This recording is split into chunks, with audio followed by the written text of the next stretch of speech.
Chapter 1. The Chapel That Would Not Sing. The sun was sinking low over the fields of Bretonnia, casting long golden spears across the wild flowers and wind-brushed grass. The air, rich with the scent of clover and horses, hummed with the lazy drone of insects. Yet despite the beauty of the dying day, an unease hung over the land like a veil. Julien reined in before atop a grassy ridge, gazing down at the valley below. Nestled in the hollow like a buried memory sat the village of Valjon, a scattering of moss-covered rooftops and crooked chimneys clinging to the edge of the whispering ash, a forest so old even the druids feared its roots. Beyond the village, the silhouette of the Grail chapel of Saint Éloi rose into view, shrouded in shadow despite the fading sun. It should have been beautiful, but there was no shimmer of the lady's light upon its spire, no pilgrims ascending the winding hill path in silent reverence, no singing of the lark, nor hymn, nor wind chime from the tower bell. The chapel was dead silent. Julien felt it in his chest, like a pressure behind the ribs, a dissonant thrum that rattled his bones. The lady's presence should have been palpable here. He had knelt before lesser chapels and wept from the sheer holiness that poured from their stones. But here, at this once revered shrine, there was nothing, no sanctity, no warmth, only the echo of something hollow. He urged Buford onward. As they descended the ridge, a murder of crows exploded from a withered tree nearby, their shrieks raking the silence like claws across skin. Julien's hand went to the hilt of his sword, Calmont, as if by instinct. He breathed slow and deep, letting the rhythm of his mount ground him. The Grail's light burned within him. He could still feel it, but it flickered now, as though doused by wind. He passed the first of the farmlands. The crops were stunted and brittle, browned at the edges. A scarecrow had collapsed into the furrows, its straw limbs twisted into unnatural angles. Julien stared at its face, a burlap sack torn open down the middle, red stains around the mouth stitched in crude thread. Too much red. Too much blood. He rode on. The village greeted him, not with horns or welcome, but doors slammed shut and windows latched. Children, pale and barefoot, vanished behind doorways. Women clutched crude charms of twine and bone. A bent old man crossed himself, not with the lady's sigil, but some old pagan sign Julien didn't recognize. Not once did anyone meet his eye. Julien halted in the square. There, beside a dry fountain choked with brambles, a statue of Saint Éloi stood, its face worn smooth by time, hands held up in benediction. But someone had defaced it. Black pitch had been poured down the eyes like tears, and a chalice-shaped hole had been carved out of its chest, leaving behind a jagged wound in the stone. "By the lady," Julien whispered, dismounting. Beaufort stamped and snorted uneasily, muscles tense beneath his barding. Julien turned as a voice broke the silence. "You shouldn't have come." A boy, no older than 10, stood barefoot in the dirt, thin as a reed, with hollow cheeks and wild eyes.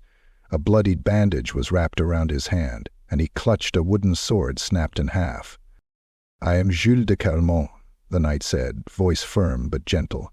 "Grail Knight of Baston. I come in the name of the lady." "She don't come here any more," the boy said, voice cracking. "Not since the bell stopped ringing. Not since the red things came from the trees." "Who are red things?" Julien asked, approaching. Before the boy could answer, a door flung open. A woman, his mother perhaps, rushed forward and seized him by the arm, yanking him back into the house. She spared Julien a single look, not anger, not awe. Terror. The door slammed shut. Julien exhaled, gripping the falcon emblazoned shield strapped to his back. Then came the scream, high and shrill, like a hare in a snare, only human. Julien's head snapped toward the woods. A figure was stumbling out from the tree line at the far edge of the village, arms flailing, cloak in tatters. Julien sprinted. He reached the man, an old monk in a blood-stained habit, just as he collapsed into the dirt. Julien turned him over. The monk's face was a mask of horror, lips torn and eyes bulging, the whites spider-webbed with red. His hands were blistered, blackened at the tips as if frostbitten. He clutched Jules' collar with surprising strength and rasped, "The chalice turned black! She did not come! She did not come!" Then he began screaming. Not words, just pure, unfiltered terror. Julien knelt with him, murmuring prayers, but the monk's body arched, spasmed, and then burst. A sickening pop as blood and bile exploded from his mouth, gushing in torrents across Julien's armor. His skin bubbled as though boiling from within. Bones cracked, flesh peeled. His screams became gurgles, and then nothing at all.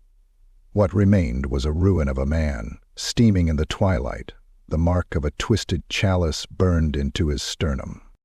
Julien staggered back, bile in his throat. The villagers watched from their windows like ghosts behind glass. None came to help. None even cried out. Only one figure moved. A girl, no older than 15, crept from the shadows by the chapel path. Pale-skinned, with hair like brambles and eyes like storm clouds. In her hands, she held a wooden bowl full of crushed herbs and chalky powder. Without a word, she knelt beside the corpse, sprinkled the powder over it, and began to chant. The body twitched once and then went still. No more steam, no more rot. Just silence again. The girl looked up at Julien. "It was one of the last," she said, her voice a whisper beneath the wind. "They all die screaming now." Julien gripped Calmont. "And what happened to the ladies' chapel?" The girl stared past him, toward the hill. She stopped listening, she said.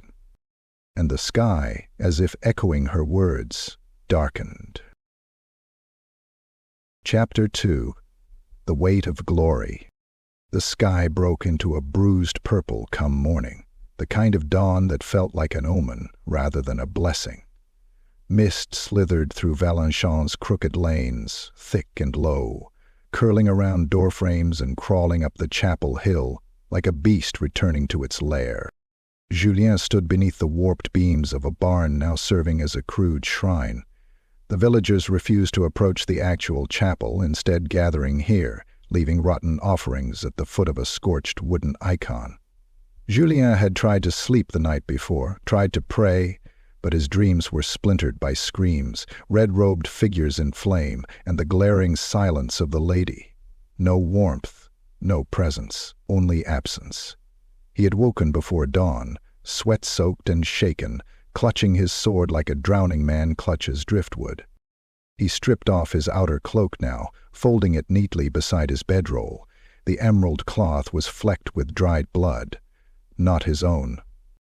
Julien dipped a cloth into a bowl of cold water and began cleaning his armor. The blood of the monk had dried into the crevices of his breastplate, congealed like old wax in the etchings of his house's crest. As he scrubbed, a harsh rasp echoed from the steel, like a dying breath refusing to be forgotten.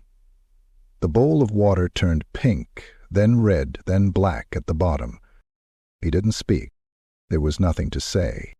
Later that morning, he stood before the remains of the old innkeeper's house, a hollow frame of scorched timber, half collapsed, its hearth still intact.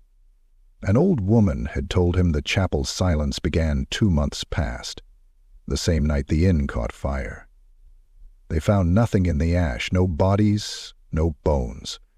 Just a charred chalice, half melted, placed perfectly in the center of what had been the main hall.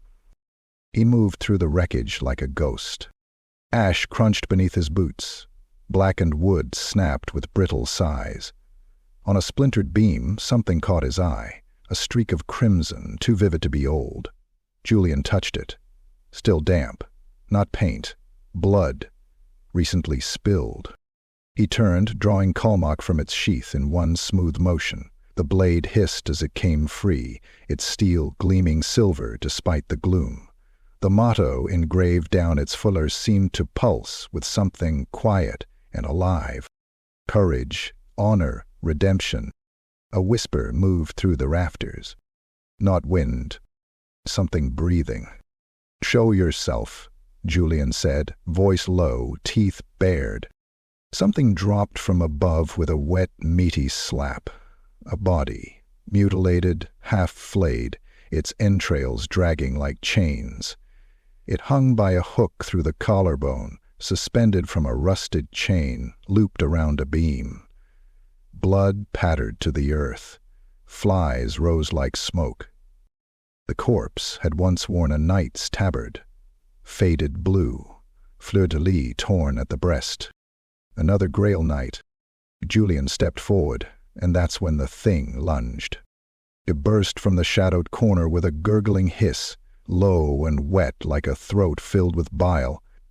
It had once been a man, tall, broad-shouldered, but now its skin was leprous, flaking, slick with rot, and covered in twisting brands shaped like inverted chalices. Its mouth was stitched shut, crude wire holding its lips together in a bleeding grimace. In its hands it clutched a rusted flail, its iron heads weeping some dark ichor that hissed wherever it dripped. Julien met it head-on. Steel rang out as Calmont clashed against the flail, sparks spraying in a fan of fury. The thing howled through its torn throat, its face splitting at the seams. Julien ducked low, pivoted, and sliced across its belly. Fat and gore splashed out in a wave, but the creature did not fall. It lashed again, striking his shoulder. Metal crumpled. Julien grunted and drove his shield up just in time to block another blow, the edge skimming his helm. Pain flared bright and hot through his neck. Then he roared. With a surge of divine fury, Julien rammed his shoulder into the abomination, knocking it backward into the broken hearth. Its head cracked against the stone. Dazed, Julien stepped in and brought Calmont down in a swift arc. But the blade cleaved through the stitched mouth and into the skull, biting deep into bone. The creature thrashed, then fell limp, black fluid seeping from its ruined face. Julien stood over it, chest heaving, blood slicked across his cheek. The air reeked of copper and corruption. He looked at the corpse it had hung, at the house that once held warmth, and felt something curl cold and tight inside him. This was not just desecration. This was ritual. He dropped to one knee and began to pray. But again, nothing. No warmth, no voice, just the rasp of wind through broken stone and the stink of death. He rose and turned as a quiet voice spoke behind him.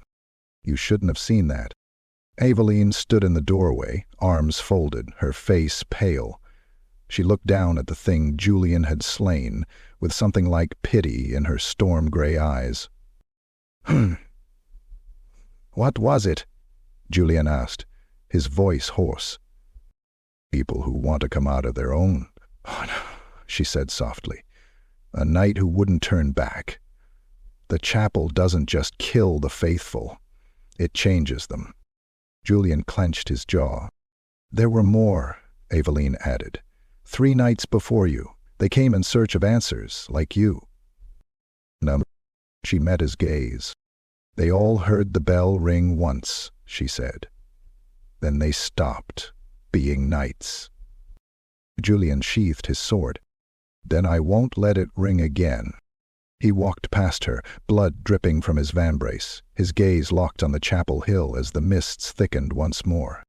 Above them the crows had gathered again. But now they were silent, watching, waiting. Chapter 3. The Last Trail of Sir Maro. The road to the chapel coiled like a snake through the hills, its stones cracked and sunken, swallowed by creeping moss. The morning sun had died behind a sheet of pale clouds, and in its place came a grayness that dulled the land, leaching color from grass and sky alike. Only the blood-red banners of past pilgrims remained vivid, tattered ribbons fluttering from crumbling mile markers, each bearing the fleur-de-lis of Grail devotion, now faded into the dust of forgotten hope. Julien rode slowly, Beaufort snorting with irritation, his steel-clad hooves crunching gravel and old bones alike. The warhorse was restless, his breath steaming despite the cold. He tossed his head as they passed a half-collapsed roadside shrine, where the carved face of the lady had been scratched away, gouged out until only twin pits remained, where eyes once watched over the faithful. Julien dismounted. The shrine bore fresh tracks in the soft earth. Bootprints, wide, heavy, and deep, the kind worn by a knight in full plate. Yet they were uneven, staggered, as if the man walked with a limp or was wounded. Julien crouched low and ran gloved fingers over the impressions. The edges were blurred, not by rain, but by something being dragged. He followed the marks with his gaze. They led into a narrow defile between two overgrown hills. His breath caught. At the edge of the path, caught in a bramble like a moth on a thorn, hung a shred of blue fabric, trimmed with gold. The colors of Sir Maro, a Grail knight once sworn to the same oath as Julien, and a man he had ridden beside in the Blackspire campaign. He plucked the cloth free and turned it in his hand. Blood soaked the hem. Julien tied the strip to his belt and followed the trail. The defile narrowed quickly, the trees growing thicker overhead, casting a dim canopy that choked the light into a permanent dusk. Birds did not sing here. No insects buzzed. Even the wind seemed hesitant to breathe. The path twisted sharply, and Julien stepped into a clearing of death. Bodies, half a dozen of them, strewn like discarded dolls. Some were armored, others not. One had a rusted helm fused to his skull, with dried blood and warped flesh. Another was little more than a torso, his arms gone, bones snapped like dry twigs. The smell was suffocating, rot and bile, and something sweeter beneath, like overripe fruit. But it was what stood in the center that made Julien draw his sword with trembling hands.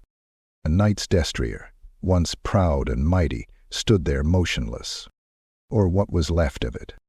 Its skin had been peeled away, draped over a crude altar of rocks. Muscle and sinew glistened wet in the cold air. Its eyes were gone, scooped from the sockets, and in their place had been shoved clumps of sodden parchment, each inscribed with black ink in runes that seethed when looked upon. The beast's ribs were pried open, revealing a hollow chest cavity where someone had been stuffed inside. Julien approached with dread clawing at his chest. He knew that armor. Battered plate, cobalt blue with golden trim, scratched and burned and bloodied, but still intact. The falcon and sunburst sigil of Baston emblazoned on the breast. Marceau, the body was curled in the belly of the dead horse like a fetus, limbs shattered to fit inside the rib cage. His face was unrecognizable. Lips split, cheeks peeled, jaw cracked open far too wide like a snake's maw. His tongue had been nailed to his chin, a long iron spike pinning it down. Julien's stomach lurched. The sight broke something in him. Rage and sorrow twisted through his veins, fire warring with ice in his chest. Marceau had once laughed at death, had lifted Julien from a chaos pit with one arm and cursed the gods the whole time. He had spoken of the Grail with reverence, but never fear. And now he was gutted, displayed, desecrated. Julien dropped to one knee beside him. "I'm sorry," he whispered, voice cracking. "I should have come sooner." As if in response, the parchment in the destrier's eye sockets began to smoke. Julien leapt back, sword ready. The smoke thickened, dark and oily, pouring from the horse's ruined skull. It coiled in the air, forming tendrils, reaching outward, twitching like spider legs. The dead knight's mouth split wider, jaw dislocating with a sickening pop as a voice poured out. Not his own. Not human. She never came for him, the voice rasped. She watched. She watched while he begged, while he drank, while he screamed. Julien backed away, shield raised. The voice grew, a chorus now, a mockery of prayer. He took the chalice and drank, and still she gave him nothing, so he filled it with blood, and that the forest accepted. The horse carcass shuddered, bones snapping inward, the altar rocks splitting as if under some invisible pressure. The parchment burst into flame, illuminating the clearing with a hellish light. Then it stopped. Smoke vanished. There was silence. Julien stood trembling, his blade slick with dew and his breath coming in ragged gasps. He could not bury Marceau. Not like this. There was no earth deep enough to cover such desecration. But he would not leave him here, not in the belly of this mockery. He approached, said a prayer through clenched teeth, and dragged the body free. It came with a sound like tearing parchment and slopping meat. Julien fell to his knees, covered in viscera, holding what was left of his brother in arms. He laid him gently on the grass, wrapping him in his own cloak. The green and silver of House Calmont now stained crimson. Then he lit the pyre. The smoke rose, pure and white at first, but as the flames reached the corpse, it turned black, billowing toward the canopy, where it was swallowed whole by the trees. Julien watched until only ash remained. He stood alone in the clearing, the embers dying, the weight of a brother's death settling heavy on his shoulders. Then he turned, wiped his blade clean, and mounted Beaufort once more. Ahead, the path narrowed further. The forest leaned in, and above it all, on the distant hill, the Grail chapel of Saint Éloi loomed, still silent, still watching. Julien tightened his grip on the reins and whispered a vow beneath his breath. I will not die screaming. Chapter 4. Whispers beneath the boughs. The forest closed around Julien like the walls of a tomb. Beaufort's hooves struck soft earth now, muffled and uncertain, the path ahead reduced to a narrow trail, half consumed by moss and creeping vine. The light that filtered through the twisted canopy above was a sickly greenish hue, as if the sun itself had grown afraid to shine here. The air was damp, cold, and cloying with the scent of decay, not just the rot of leaves, but of meat, of old blood gone sour.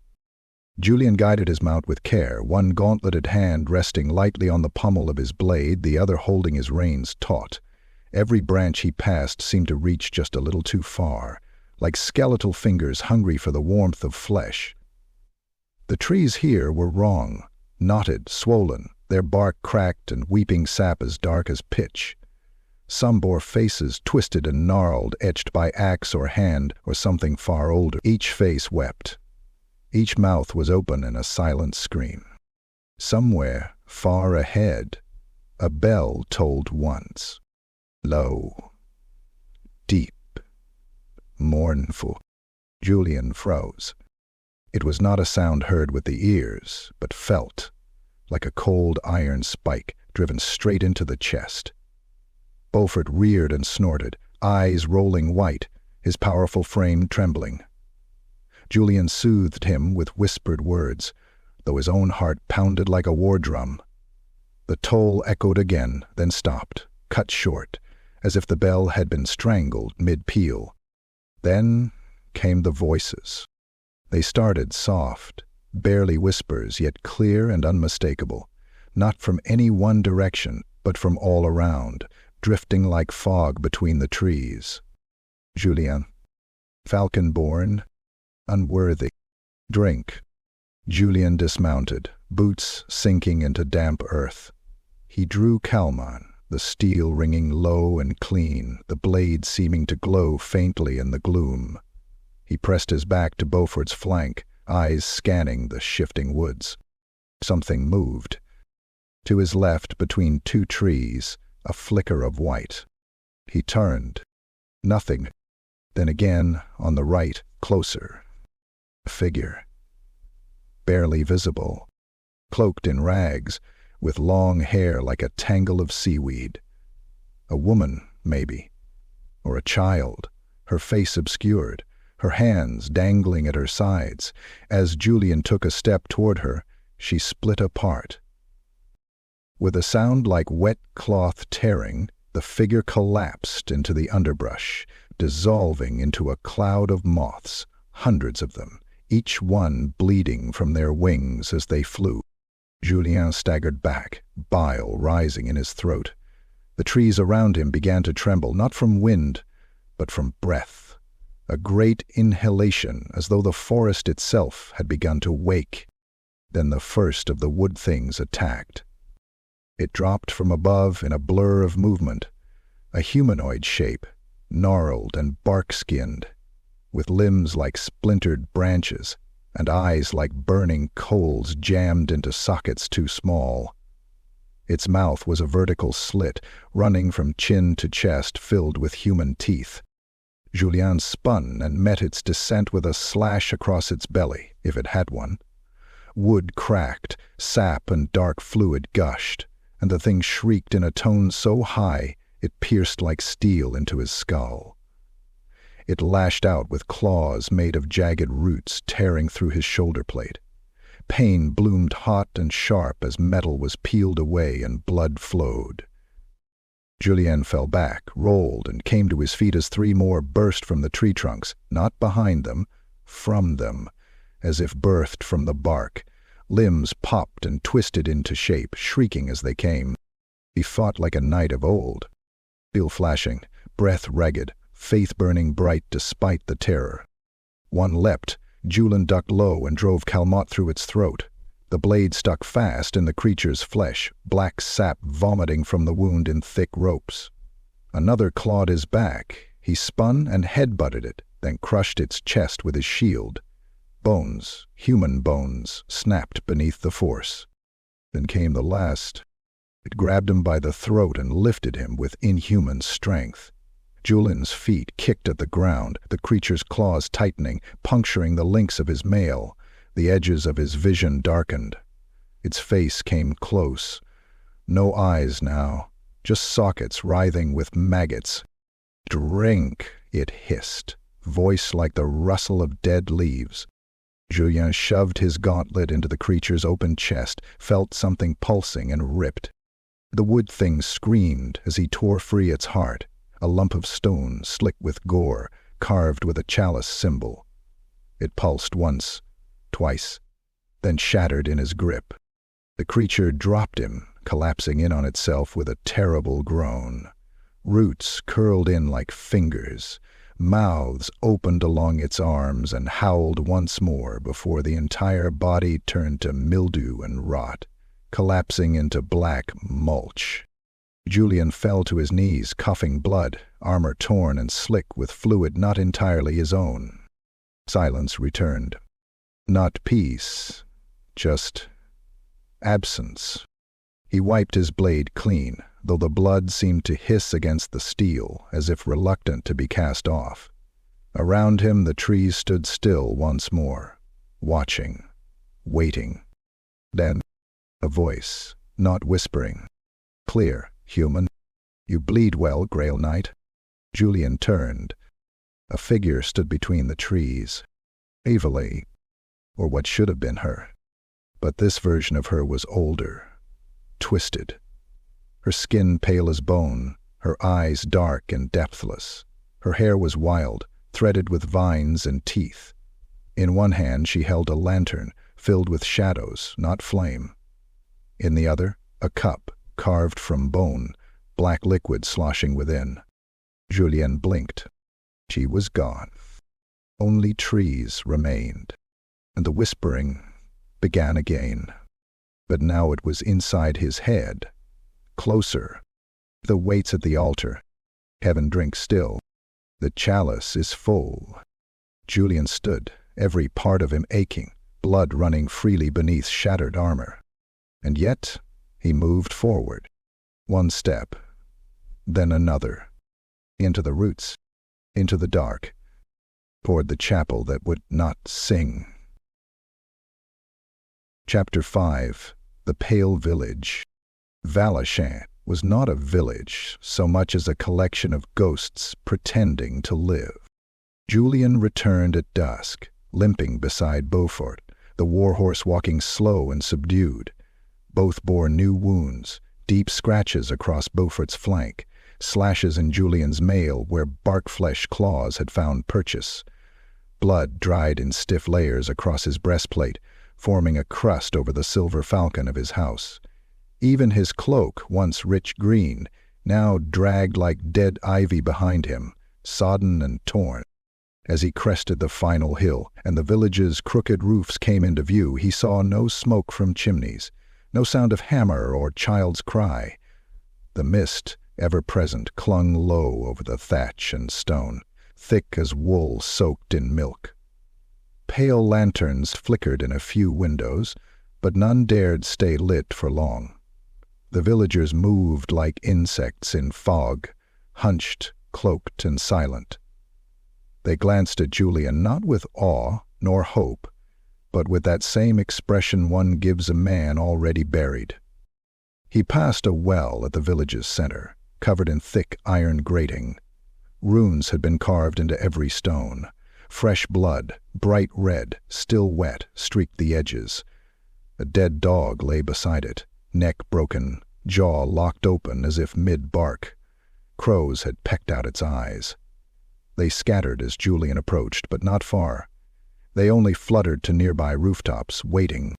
He tethered Beaufort beside the chapel road's edge, where the land tilted upward toward the black spire of Saint Éloi's chapel. Even now, the building remained a looming presence, its silhouette barely visible through the mist, like the hilt of a blade stabbed into the earth. A sound pulled his attention.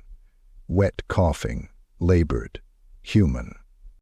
He followed it to a side alley behind the butcher's home, where the stench of spoiled meat fought for dominance with something far worse. Behind a stack of firewood lay a man in rusting armor, dented and buckled. A former knight, perhaps, but long fallen. His legs were gone below the knees, clean cuts, no blood on the stumps. Julien knelt, lifting the visor of the man's helm. What stared back at him was a ruin. The man's face was blistered, jaw broken, one eye a milky flank orb bulging from its socket. His tongue had been sliced vertically, a split like a serpent's. And yet he smiled, a twitching, mad thing that bore no joy. "I waited," the knight wheezed, breath rattling like pebbles in a tin cup. "She did not come. I called, and the chalice came instead. She laughed at me, knight, laughed." Julien grabbed the man's hand. "Who did this? Who made the offering?" The knight coughed again, then laughed, a wet, bubbling sound, his chest convulsed. "She, the thing in her skin, in the saint's clothes. She walks at night, she speaks through the children. One thing, she lives in the hollow stone, where faith curdled, where the bones of saints cry out for mothers. You'll see." The knight turned his ruined head toward the sky. "You'll see. You'll drink like the rest of us." Julien made to stand, but the knight grabbed him. His grip was iron. "She'll offer you the cup, Grail knight," he hissed. "You'll think you're strong enough. You'll be wrong." Then his eyes rolled back, his body convulsed, and he died. Just like that. A slow, gurgling expiration. Julien laid his body flat, crossed the arms, and whispered a prayer through clenched teeth. The lady gave no sign. The mist was thickening. The air took on the sharp, metallic bite of old coins and blood. Then came the sound of bells. Tiny, fragile, dozens. Julien turned sharply.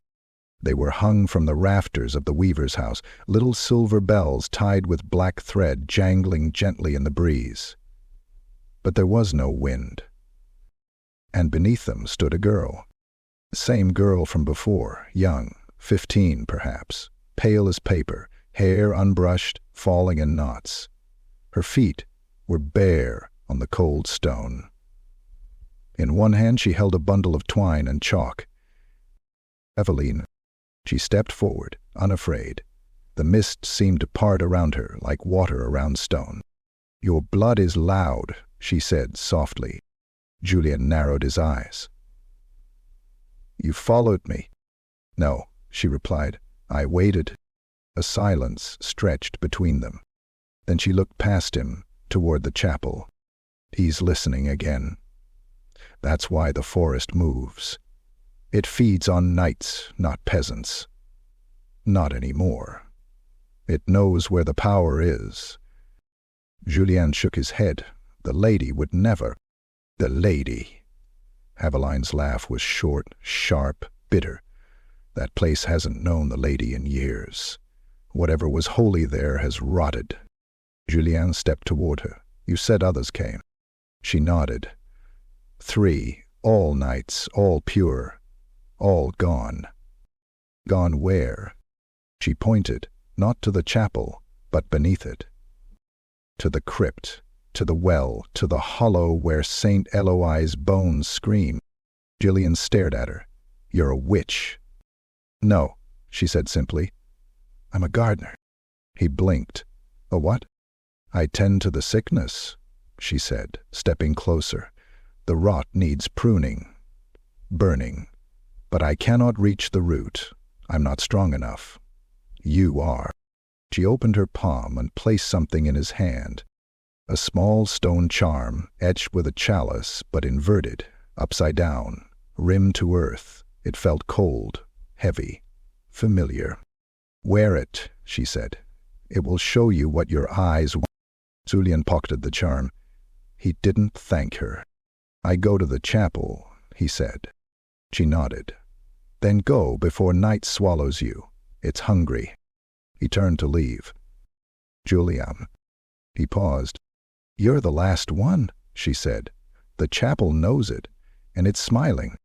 He didn't reply. As he returned to Beaufort and gathered his weapons, the mist rose behind him like a tide, and the silver bells, so many bells, rang once more. Chapter 6. Blood on Hallowed Ground. The path to Saint Éloi's chapel had once been a pilgrim's ascent, sacred, serene, bordered by wild flowers and the carved likenesses of long-dead saints. But as Julien climbed now, the road had turned cruel. The statues were defaced, their faces gouged by blades or claw, their eyes filled with dirt. One bore a garland of tongues strung together by rusted wire.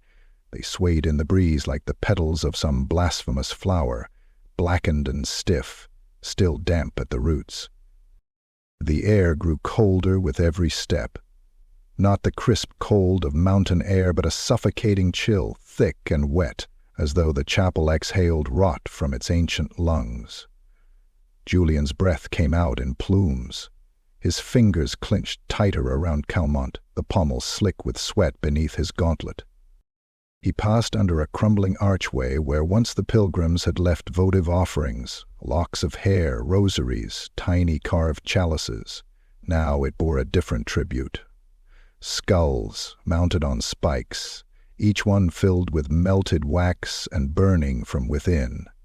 The flames cast flickering light from their empty sockets, giving the impression they were watching, whispering.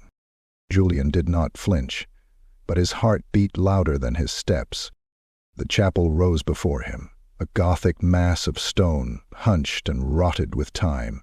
Its spire pierced the sky like a dagger, the once white stone now sickly gray, veined with black moss. Vines wrapped around it like veins, pulsing gently as if the building itself were breathing. The great doors, carved with the image of the lady offering the Grail to a kneeling knight, had been defiled. Her face was hacked away, the cup split down the center, its interior filled with nails hammered inward until only jagged metal remained. The knight was untouched. Julien pressed a hand to the door. It felt warm. He pushed. The chapel groaned open with a sound like grinding teeth. Inside, darkness reigned. The pews were overturned, splintered. The stained glass windows, once radiant depictions of Bretonian virtue, were shattered, leaving jagged halos of color on the cold stone floor. Dust danced in the faint light that filtered through the broken rose window above the altar, illuminating a carpet of ash and dried blood. Julien stepped forward. Beneath his feet, bones cracked. Small ones, child-sized. He did not stop. The altar stood ahead, twisted into something unholy. Once it had borne the sacred symbols of the lady, lilies, doves, the Grail. Now it was draped in skin, stitched together in strips, marked with crude symbols daubed in excrement and old gore. The chalice that stood atop it had been changed, warped. Its once silver surface was blackened, the rim lined with teeth. Real teeth. Julien approached. The air around the altar was thick, buzzing not with insects, but with whispers, like prayers spoken backward. He reached for the twisted chalice, and the monk erupted from the shadows. He came screaming from the side aisle, barefoot and wild-eyed, robes tattered and soaked in filth. In his hands a censer swung violently, spilling boiling blood instead of incense. Julien barely dodged the first strike, the metal orb hissing as it missed his face by inches and splattered red-hot gore across his pauldron. The monk howled, a guttural, ragged sound that tore from his throat like a dying animal. Julien countered, swinging Calmont in a clean arc, catching the man across the ribs, bone shattered. The monk stumbled but did not fall. He turned back with ropes of intestine slipping from his robes, mouth wide and grinning, revealing rows of filed teeth slick with bile. "You cannot drink what is empty," the monk shrieked, and threw the censer. It struck Julien's shield and burst, covering the left side of his helm in searing blood. The pain was instant, white-hot. Flesh sizzled beneath the steel. Julien roared, tore the helm from his head, and drove forward. He brought Calmont down with all the fury he could muster.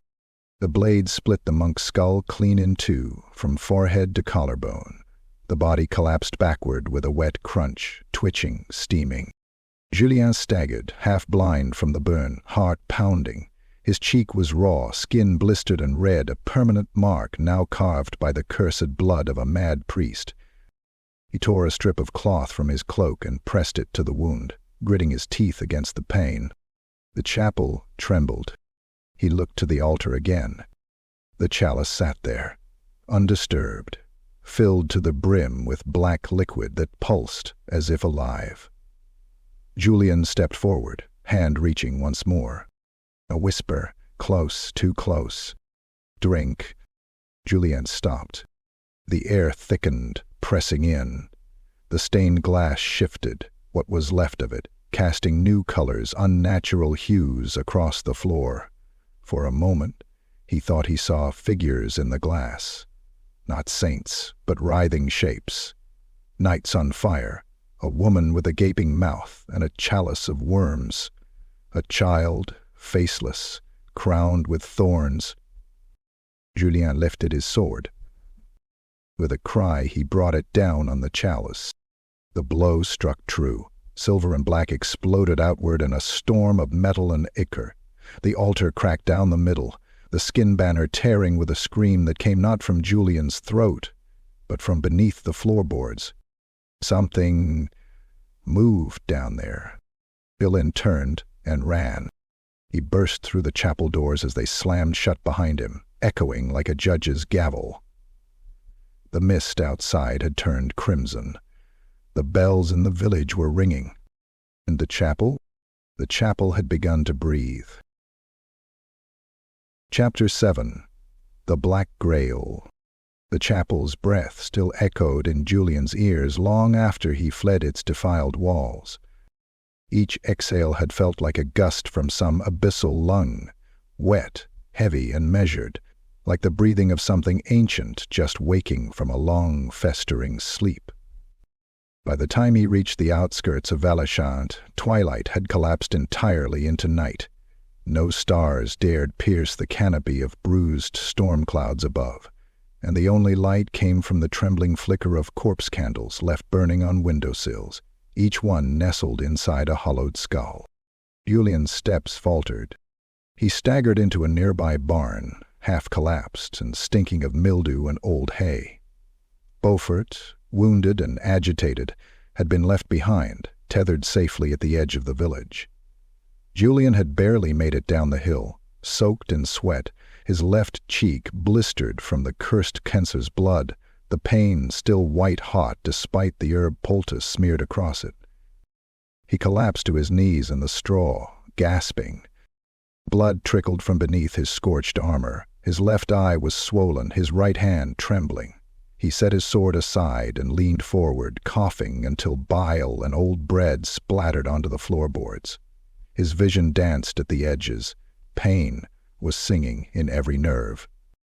And still, the whispers came, not from the chapel this time. From beneath him, he felt it like a hum in his bones. The ground whispered. The barn floor creaked, though no one walked. Flies buzzed madly near the far corner, drawn to a shadow too thick to be merely darkness. Julien forced himself up, sword back in hand, steps unsteady. Then he saw it, a trapdoor, and half hidden beneath old sacks of grain, the wood warped and stained.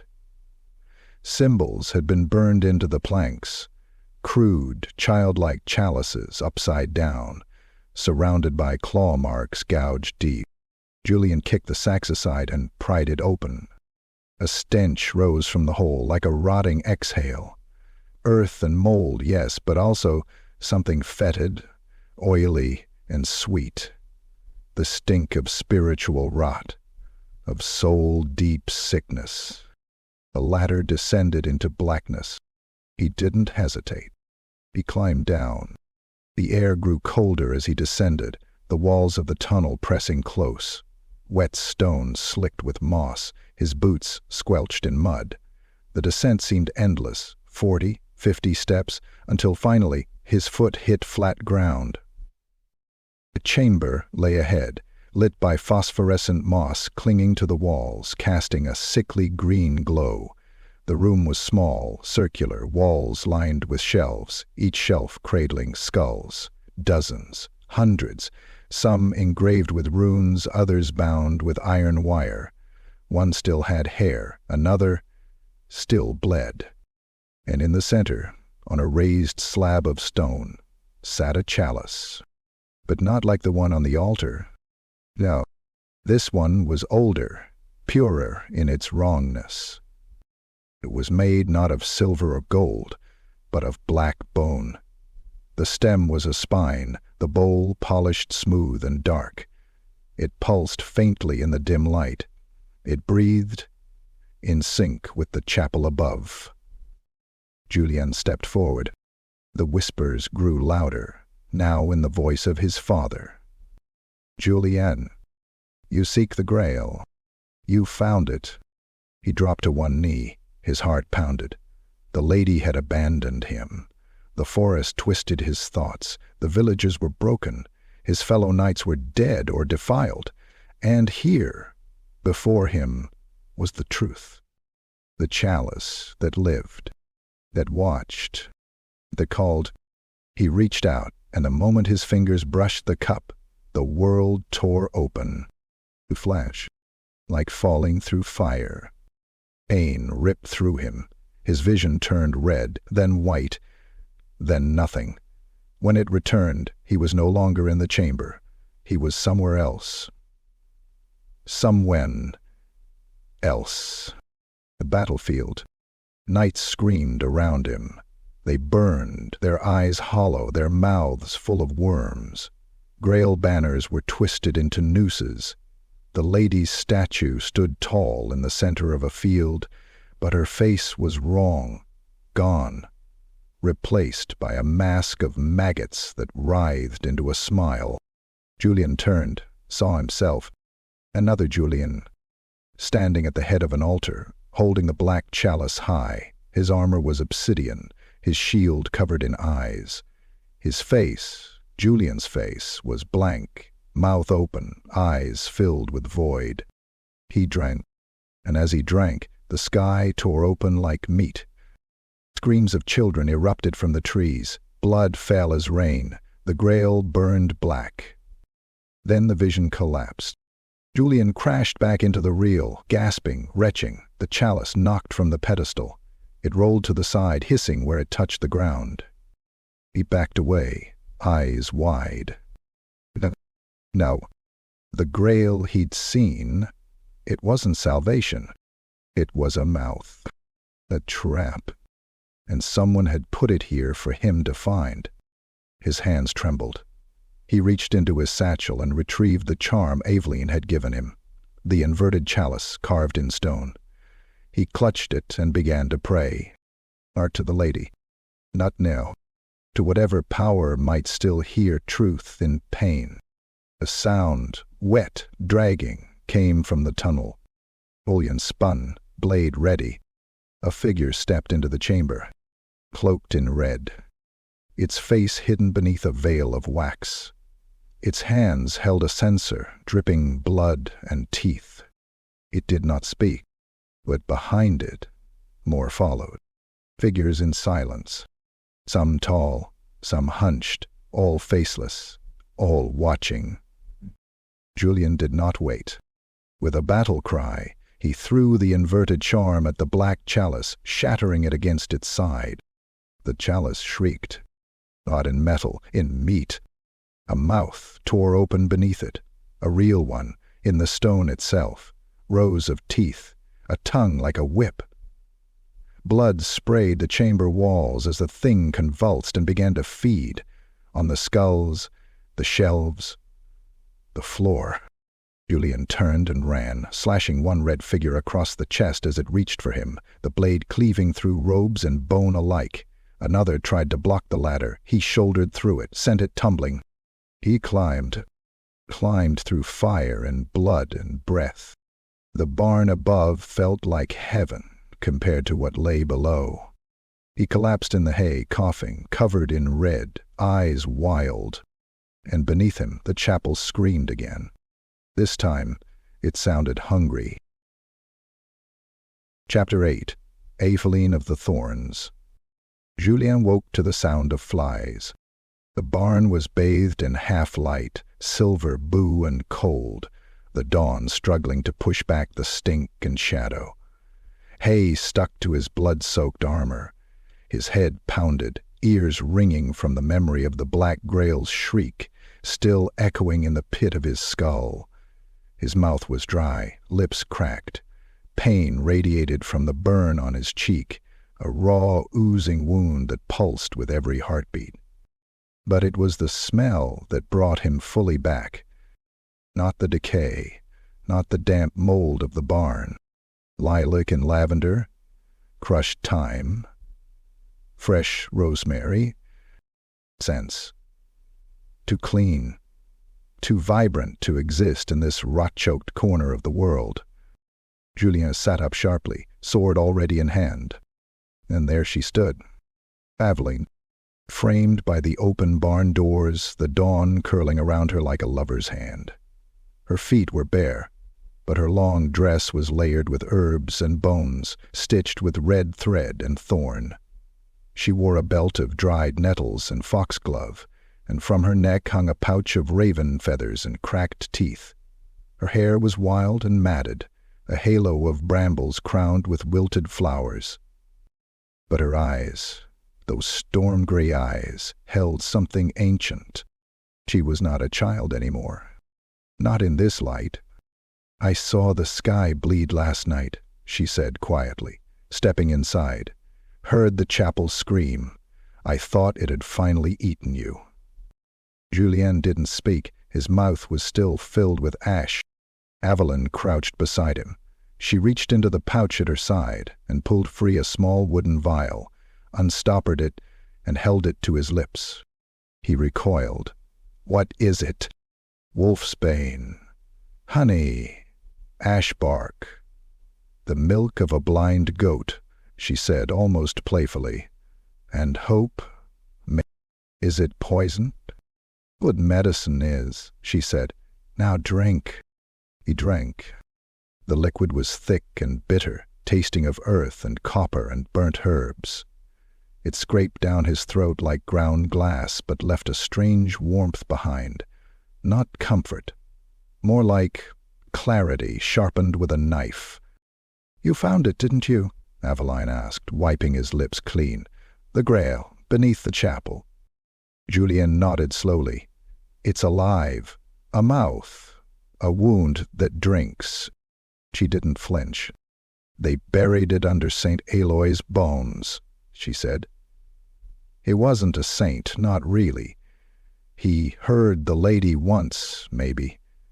But what he found beneath the chapel was something older, hungrier." Julien tried to stand. His legs trembled. Avelene caught him, surprisingly strong. "You've been marked," she said, placing her hand on his chest. "Not by the lady, not any more." "I serve the Grail," Julien rasped. "Not that thing. Not the black chalice." Avelene looked at him for a long moment. Then she nodded. "But that thing, it knows your name now, and it doesn't like to lose." A low thump came from beneath the earth. Both of them turned. It was faint, distant, like a heartbeat echoing through stone. "The chapel has veins," Avelene whispered. "Roots that run through this land, through the forest, through the people. That Grail. It's not just beneath the floor anymore. It's growing." She reached into her pouch again and drew a thorn talisman, blood-stained and humming faintly with enchantment. "This'll burn the rot if it touches you again," she said. "If your thoughts turn dark, if the Grail tries to whisper sweet things." Julien took it. It pulsed in his palm like a tiny heart. He tucked it beneath his breastplate. "Planning to destroy it," he said. "You can't destroy it," she replied. "Not yet." "Because it hasn't finished feeding." Julien turned sharply to her. "On what?" Avelene didn't answer. Instead, she stood and gestured for him to follow. "Come, there's something you need to see." They walked in silence.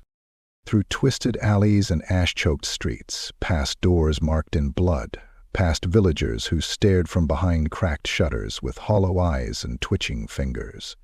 No one spoke. No one dared. Avelene led him behind the chapel, through a graveyard thick with overgrowth.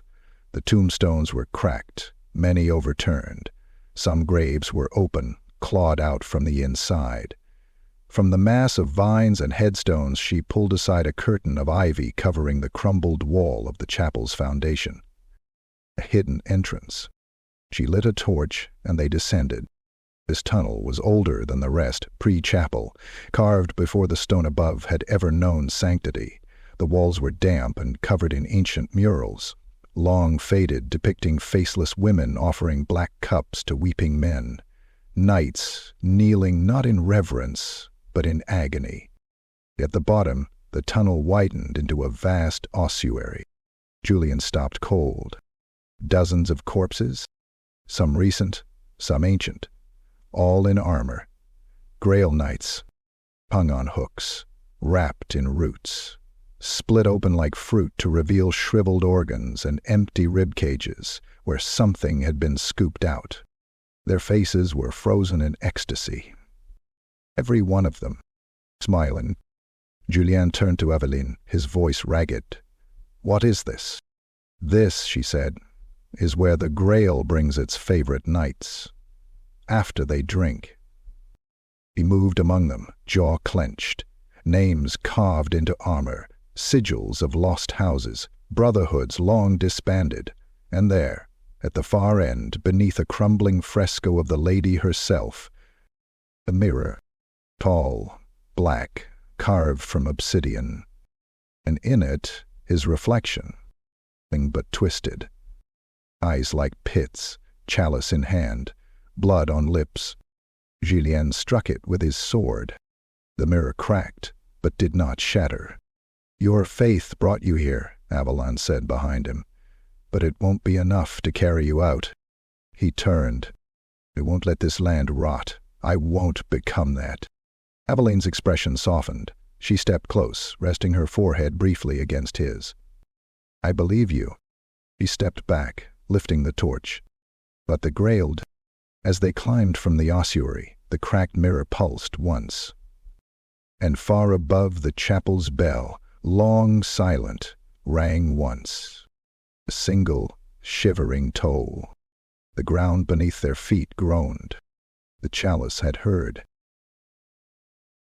Chapter 9. The Saint's Shadow. Julien didn't sleep that night. He sat beside Beaufort in the ruined stables, his back against the crumbling stone, Calmont laid across his lap. The horse dozed beside him, flank rising and falling gently, a soft rasp of breath breaking the silence now and then. The scent of hay was faint, drowned by blood, sweat, and rot, but enough to stir some old memory of childhood, of peace. But peace had no place in Valjon. Above the village, the chapel loomed like a tumor, pulsing gently against the skyline, its bell tower a crooked fang jutting into the heavens. The single toll from earlier still echoed in Julien's bones. He could feel it, a vibration beneath the skin, like something had been woken and was waiting. He watched the mists drift through the village square, curling around the dead well and the twisted effigies nailed to posts. Somewhere in the dark, a child began to hum. A tune he didn't know. A lullaby, soft and broken. It stopped, suddenly. Then came a wet snapping sound. Julien stood. Avelene was already waiting in the alley beyond, torch in hand, her shawl drawn tight. She looked smaller than before, younger, but her eyes were still sharp as thorns. She didn't speak, just nodded. They followed the winding path behind the chapel, where the foundation dropped away into a cleft in the hillside, hidden by overgrown weeds and stone. Here the earth had been scorched, ritual fire burned into symbols that made Julien's head throb to look at. A path of cracked flagstones led down into a chasm, its mouth framed by 2 stone statues. Saint Éloi, twice, but warped. The first was noble, hands raised in benediction. The other had claws, its face twisted into a leering grin, mouth wide enough to fit a man's head. Its eye sockets were hollow and wet. Something watched from within, but would not come out into the light. Avelene didn't hesitate. She ducked into the crevice. Julien followed. The passage was narrow, the air stale and sour with mildew and blood. Roots jutted from the walls like black veins. More than once, Julien saw faces in the stone, not carved, but pressed into it, as if the wall had swallowed someone whole and kept a memory of the scream. After what felt like an hour, they emerged into a burial vault. Old. Older than the chapel. Older than Valjon. Carved from black limestone, the chamber housed a single sarcophagus, set in the center of the floor, surrounded by a ring of melted candles and cracked mirrors. The lid was engraved with Eloi's likeness, hands folded over a chalice, eyes serene. But the face was wrong. Julien stepped closer, and that's when he saw it. The real face had been chiseled away. What remained beneath was a carving of something else, something not human. Wide mouth, no nose, hollow sockets. An imitation of a man, worn like a mask. Saint Éloi never took the Grail, Avelene said behind him. He found something beneath this land. It whispered to him, offered him the cup. He drank. Julien traced the carvings. And he became a saint? No, she said. He became a vessel. She stepped forward and laid her hand upon the stone. And what was inside him never left. Julien's sword was in his hand before he realized it. We destroy it. Break the stone. Bury it in flame. You can't, Avelene whispered. Not yet. Then the stone began to move. The lid slid open, not pushed, but peeled back as if by unseen fingers. Dust spiraled into the air. A rank smell hit Julien's nostrils like a hammer, old flesh and perfume, sweet and cloying. And then he rose. What lay in the tomb was not a corpse. It had shape. It had skin. But it was hollow. A man-shaped husk, black and cracked, stretched tight over bones that pulsed faintly with red light. Maggots writhed beneath the skin like thoughts struggling to escape. Its face was the thing from the carving, no eyes, just sockets that bled a steady trickle of black ichor. Its mouth split open, a vertical wound, filled with rows of tiny baby teeth. Grail. Night, it hissed. Julien didn't wait. He lunged. His blade drove into the thing's chest, met no resistance, only sinking into fluid and rot. The creature shrieked, a sound that cracked the stone walls. Its limbs snapped out, impossibly long, fingers ending in bone spurs. Julien tore his sword free and slashed again, cleaving through one arm. The limb burst like overripe fruit, spraying chunks of meat and crawling insects across the chamber. The creature howled and lunged. Avelene stepped forward, holding a flask of oil, chanting something in a tongue that sounded like the forest wind. She hurled the flask. Fire engulfed the creature. It shrieked, thrashing, limbs spasming as the flesh curled and blackened. Its false skin peeled away, revealing bones covered in sigils, glowing faintly. Julien struck again. Calmont smashing through its skull, splitting it like dry wood. The creature collapsed in on itself, burning, smoking. Julien panted, his face soaked in sweat and blood. Then the room began to shake. The sarcophagus cracked, stones split. From beneath the tomb a black root erupted, thick as a man's thigh, pulsing, covered in mouths. It writhed upward, split open, and vomited out a mass of eyes, all staring at Julien. Julien stepped forward, lifted his sword, and plunged it down into the root. The chapel screamed above. The vault collapsed around them, stone raining down. Julien pulled Avelene to the exit, the passage behind them caving in, dust choking the air. They emerged beneath the graveyard again, gasping, the sun now rising on another cursed day. Julien turned back to the crumbled slope. No more Elawa, no more saint. But the root was still alive. And far above, the bell began to ring again. Twice, 3 times, 4, and with each toll, something answered from the woods. Chapter 10. A Test of Flame and Faith. The bell rang 7 times before it stopped. Each toll rolled through Valjon like a tremor in the bones. Windows shattered, dogs howled and burst into flight. The villagers dropped to their knees in the dirt, whispering to themselves in a language that had no gods left. The air trembled, the mists boiled, even the sky seemed to recoil. Clouds tearing open just enough to reveal a sunless red glow, a wound in the heavens, raw and pulsing. Julien stood at the edge of the square, still breathless from the collapse beneath the chapel, his armor caked with dust and black ichor. His sword dripped with the remains of whatever Saint Éloi had become. Avelene stood beside him, silent, eyes fixed on the chapel's bell tower as the final ring faded into silence. Then came the answer. Not words, not a sound made by anything holy or human, a deep moan drawn up from the belly of the world itself, as if the earth had grown a throat, and it had begun to sing in hunger. From the woods, the forest moved. They came in silence at first, barefoot, slack-jawed, robed in soil and moss and old blood. Villagers who had long vanished, knights that should have been dead. Children, their faces blank and stitched with thorns. Dozens, hundreds.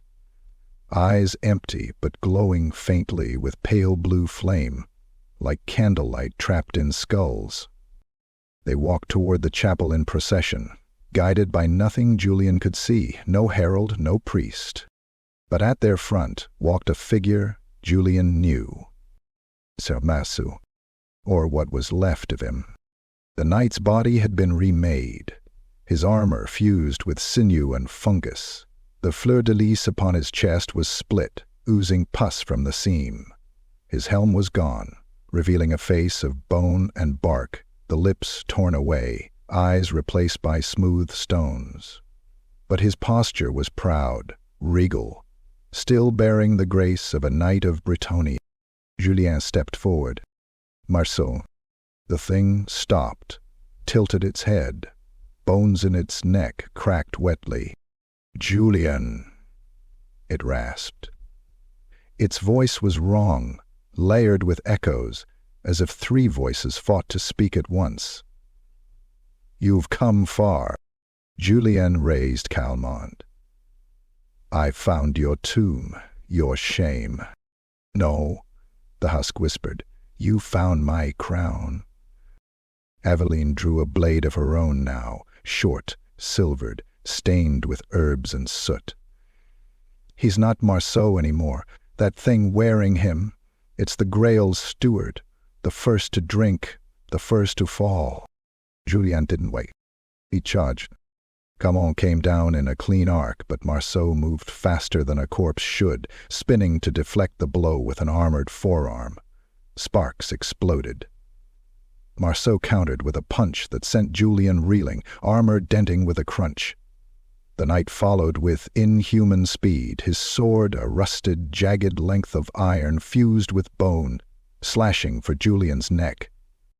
Julien ducked, pivoted, drove his shoulder into Maro's gut. The two went down in a heap of steel and gore.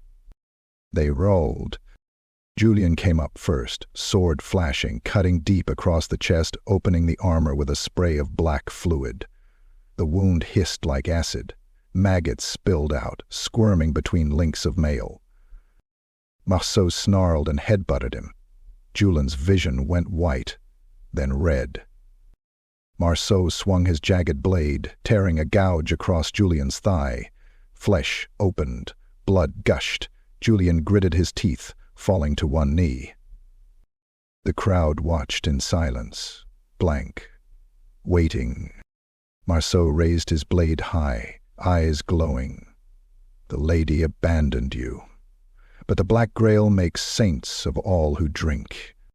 Julien smiled, blood in his teeth. And what kind of saint bleeds from every hole? He thrust upward, Calmont piercing through Maro's gut, up into the sternum. The knight shrieked. The blade lodged in his ribcage. Julien used it as a lever and threw him back, armor cracking like a dried husk. Avelene was already moving. She scattered ash and salt across the ground, drawing a circle with a powdered vial, chanting words older than Bretonnia itself. Roots burst from the soil, recoiling from her spellwork. Julien limped forward, dragging Calmont free. Maro rose again, chest gaping open, his insides a pulsing mess of fungus and eyes. You cannot kill me, he gurgled. Julien spat blood. Then I'll burn you. He dropped the torch, Avelene passed him. The knight was engulfed instantly. The fire didn't burn like normal flame. It turned green, then white, then flickered in shades no human eye should see. Maro's screams were inhuman, not pain but rage. He collapsed, thrashing as the fire climbed his limbs. The procession watched, unmoving. And then they knelt. All of them. As Maro was reduced to cinders, the pilgrims bowed their heads, eyes still glowing, mouths still shut. Smoke rose from the body like incense. Julien stood panting, blood seeping from his leg. Avelene took his arm. You've made your choice, she said. Not yet, he muttered. This isn't over. Behind them, the chapel shuddered. Stones fell from its highest tower.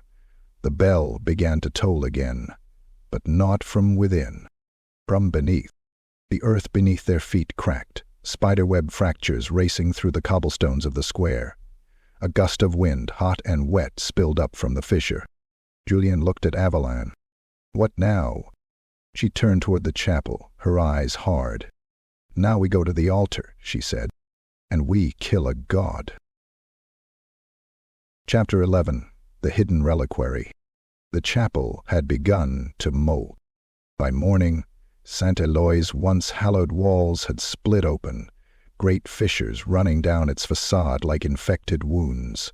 The stone wept blood, thick, black, and stinking of rust and rot. Its bell tower now leaned like a broken finger clawing at the sky, and the stained glass windows had shattered into barbed mosaics. Behind each shard glinted eye-like shapes, blinking from within the walls themselves. The chapel was no longer a place of worship. It had become a body, a living thing, and it was waking up. Julien limped through the broken doors, Calmont sheathed, a torch in one hand, his free gauntlet pressed against the gaping wound in his thigh. His armor was a mess, dented, cracked, drenched in blood and ash. He could barely feel his left arm. His leg throbbed with every step. But he kept walking. Behind him, Avelene followed. She wore a cloak of thorns and crow feathers, her skin smeared with ash and protective sigils. Her left hand held a pouch filled with herbs and salts. Her right clutched a dagger made from silvered bone. Her eyes didn't blink. Not once. They passed beneath the archway, now crawling with roots, the floor slick with pus and bile where the altar had once stood. The air within the chapel was heavy with a wet heat, like the breath of a dying animal. Insects buzzed through the rafters. From the rafters hung bodies, the villagers who had vanished in the night. Naked. Drained. Split open from groin to gullet. Julien looked away. He could not carry their weight too. The altar was gone. In its place was a hole. A perfect, pulsing wound in the stone floor. It throbbed with each beat of the chapel's monstrous heart, slick and fleshy, the edges rimmed with teeth that opened and closed in slow rhythm. Julien didn't hesitate. He stepped inside. The tunnel descended in a spiral of bone and soft, wet stone. The air grew thick, filled with the stink of decay and old wine. The walls pulsed, like lungs trying to breathe without permission. And beneath it all, music. A hymn, faint, warped, sung by voices long since dead. They reached the bottom. A door awaited them, ancient and massive, made not of wood or stone, but of skulls, packed and fused with molten gold and black resin. They grinned, each with teeth filed to points. From the center of the door rose a sculpture of a chalice, perfect in symmetry, impossibly beautiful. But it dripped blood that steamed as it hit the floor. Julien stepped forward and laid his hand upon it. The door opened inward with a hiss. The hidden reliquary was not what he had expected.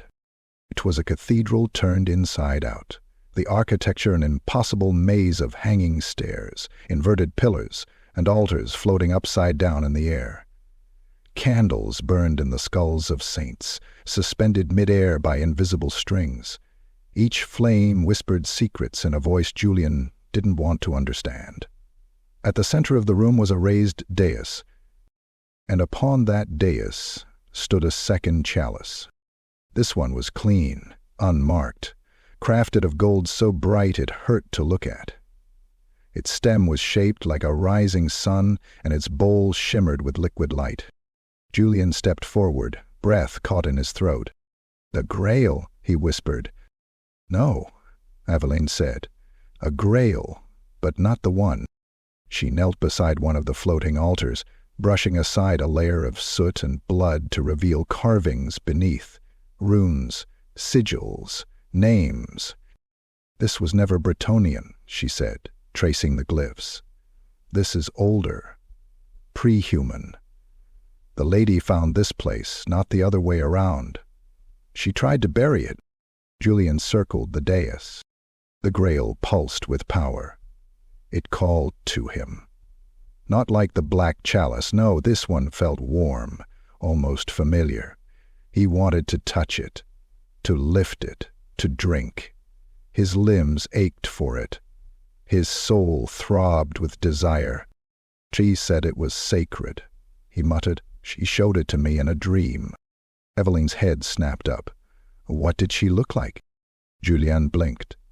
The lady, in white, veiled. She walked on the lake. She never had a face, did she? Avelene's voice dropped. Just a presence. He nodded. It wasn't the lady. Julien stepped back. The Grail atop the dais shimmered. Its glow intensified, casting light across the walls, and suddenly the reliquary reacted. The altars twisted, the flames bent backwards, and the bones in the walls began to whisper in unison. The Grail lifted from its pedestal and floated toward Julien. "Drink," it said. "Your pain ends here."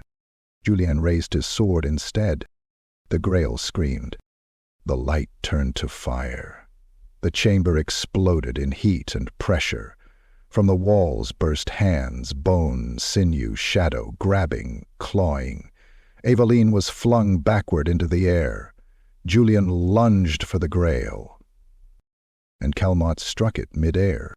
The blade cleaved through the golden cup. The moment the Grail split, reality collapsed. The reliquary screamed like a dying child. The walls bled. The bones howled. The runes ignited in blue flame. The floor dropped beneath Julien's feet, and he plummeted into darkness, falling past altars, past screaming saints, past visions of himself on a throne of corpses, weeping blood and crowned in fire. Then he hit stone. Hard. The reliquary was gone. He lay in a new chamber, deeper still. Black stone, no carvings, no symbols. Just a pool in the center, still and glassy, reflecting the flickering light of his torch. And from within that pool rose something pale.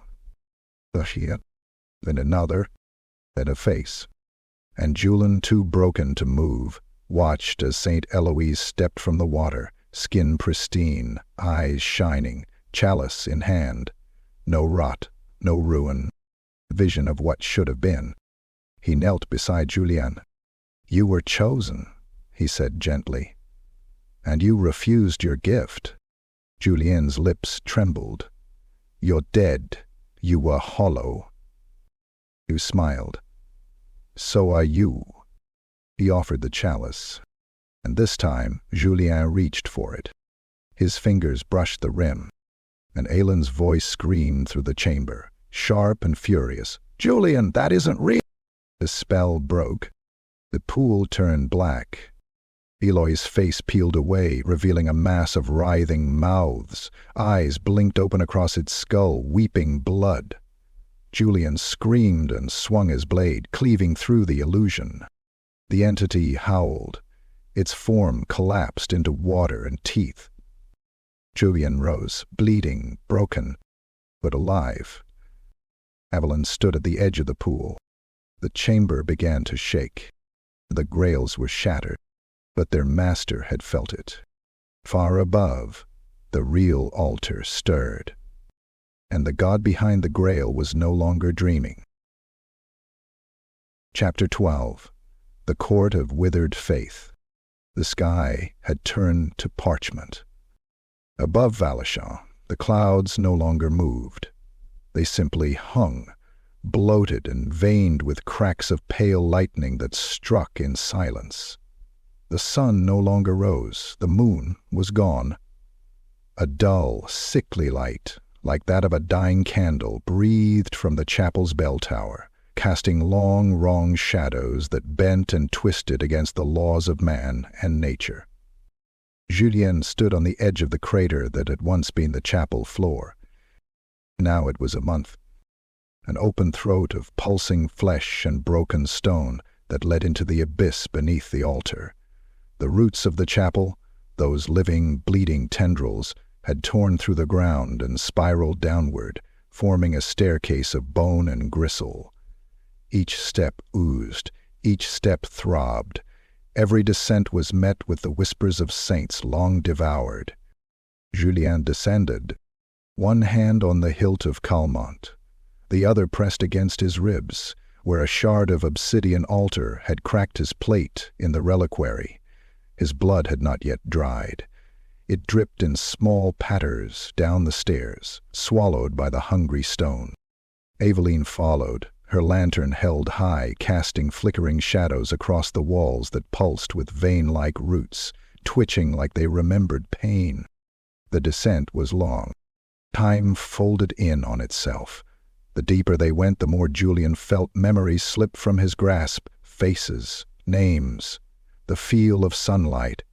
All that remained was the Grail, and the thing that wore its shape. Finally they reached the bottom. A cavern opened before them, vast, silent, domed in living stone. At its heart stood a dais of fused bone and marble, shaped into a grotesque imitation of a chapel's nave. Pillars rose like spines, draped with veined silk that trembled as if breathing. Candles flickered on altars made from twisted limbs. And seated upon a throne of skulls and melted idols, beneath a banner woven from skin, sat the false Grail. It had a face. Many. In fact, 7 faces, overlapping, shifting like oil on water. All beautiful. All blasphemous. The face of the lady, the face of a saint, a mother, a bride, a knight, a priest, a child. They smiled, they wept, they laughed in silence. It did not rise, but it spoke, without breath, without lips. Julien, falcon-born, Grail-marked, beloved, betrayer. His name slammed into him like a blow. Julien fell to one knee, sword clattering to the stone. Blood poured from his ears, his mouth. Avelene screamed and stepped in front of him, hurling powder and salt and words from forgotten tongues. The god recoiled, slightly. It hissed. The gardener's seed dare speak. Avelene's voice cracked. You don't belong here. This land was never yours. The soil is mine when it is watered with faith. From the shadows around the throne they emerged. The court. Knights, once proud and holy, now twisted into mockeries. Bone protruded from their flesh like armor. Their tabards were stitched with screaming mouths. Their helms melted to their skulls. Each one bore a chalice in place of a heart, embedded into their chest, pulsing with black light. One stepped forward. Julien's breath caught. His father, Sir Adrien du Calmont, the paragon of Bastogne, the man whose tales had filled Julien's youth with glory and light. Now a husk, his armor fused with moss and rust, his face pale and stretched tight, lips sewn shut, eyes hollow. He raised his sword. Julien screamed and rose to meet him. Their blades clashed with fury, steel shrieking against steel, sparks lighting the gloom like fireflies. Adrien struck with precision, just as he had in life, each blow a lesson, each parry a memory. Julien fought with fury, with grief, with love turned to ash. "Father!" he roared, as he dodged a killing blow. "You drank!" Adrien paused, just for a moment. And in that instant, Julien drove Calmont into his side. The blade pierced the chalice embedded in his father's chest. It shattered. Adrien screamed, not in agony, but in relief.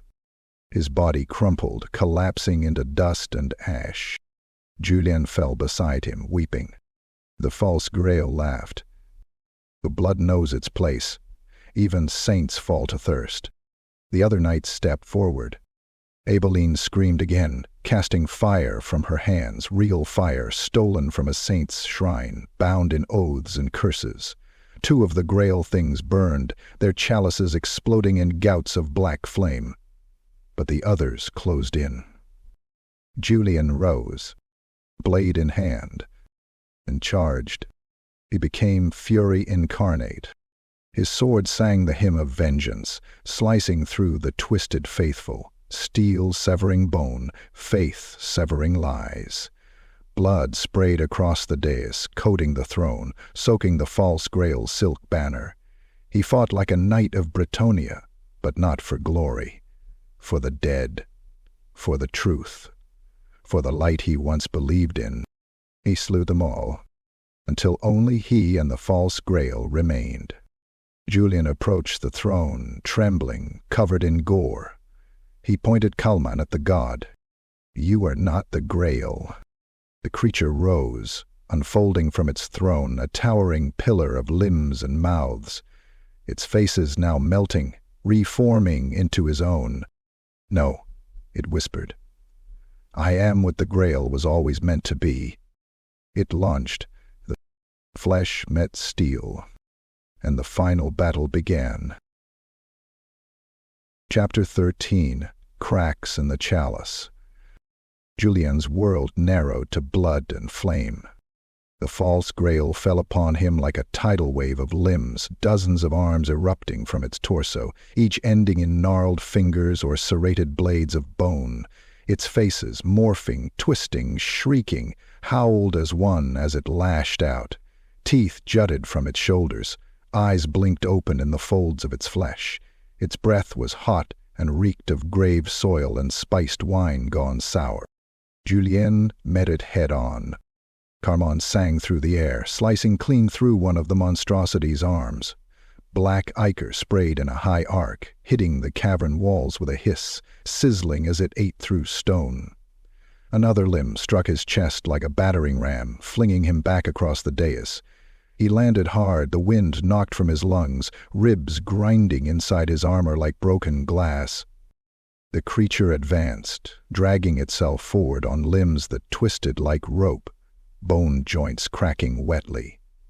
Its central face, a mockery of the lady's visage, smiled with cracked lips, revealing rows of teeth shaped like tiny chalices. "You seek the truth, knight. Let me pour it into you." Julien rose, staggering, blood dribbling from his mouth. He tightened his grip on Calmont. His armor was broken, his left pauldron hanging by a strap, his sword arm trembling, and yet his eyes burned, clear, resolute.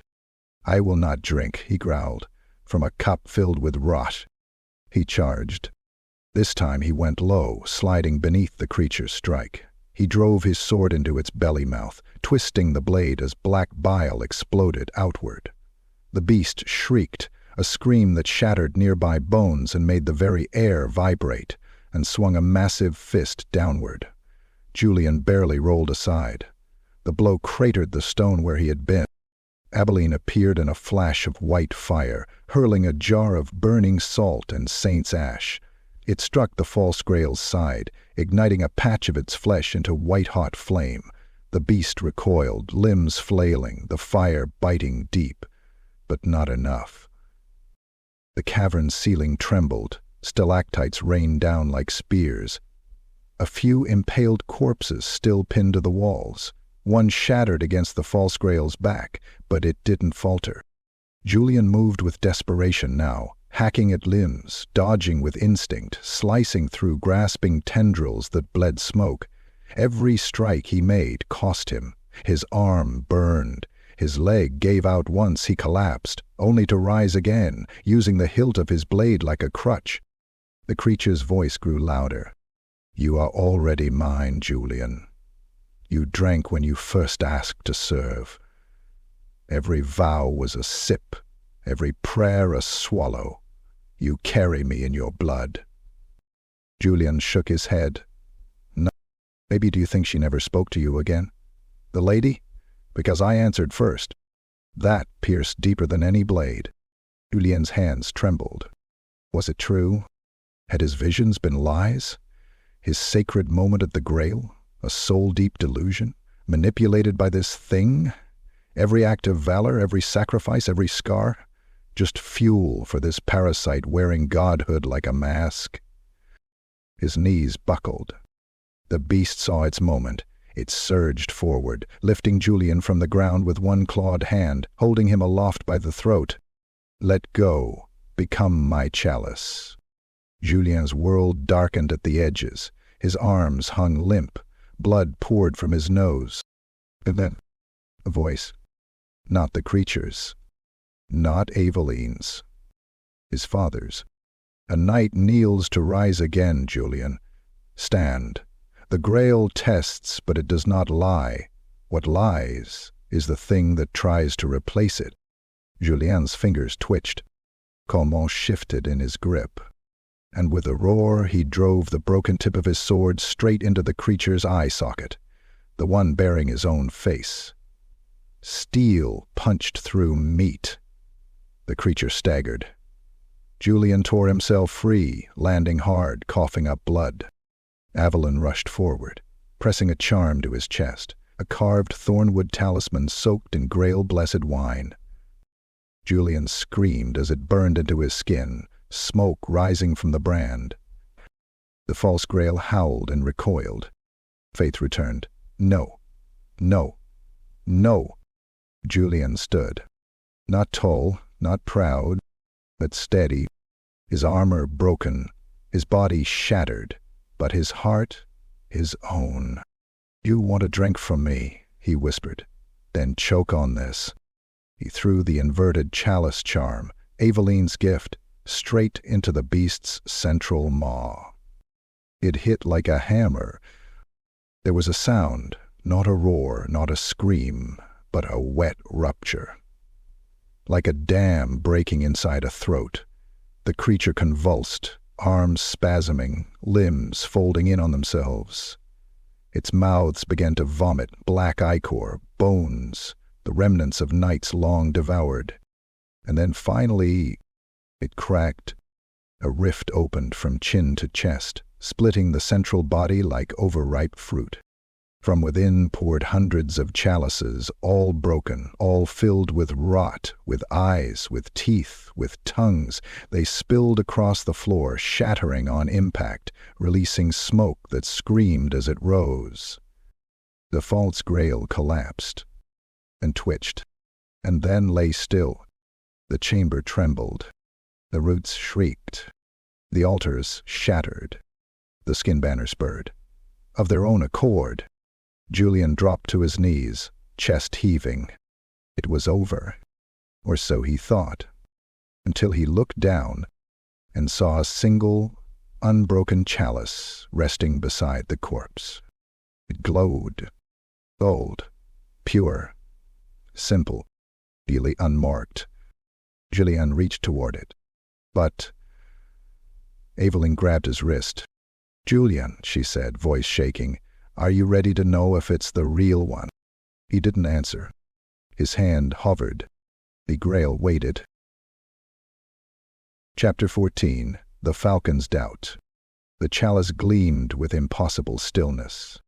It sat among the wreckage of the false god's corpse, untouched by the blood and bile that soaked the cavern floor. Its golden rim caught the firelight from burning banners, casting dancing halos across the chamber walls.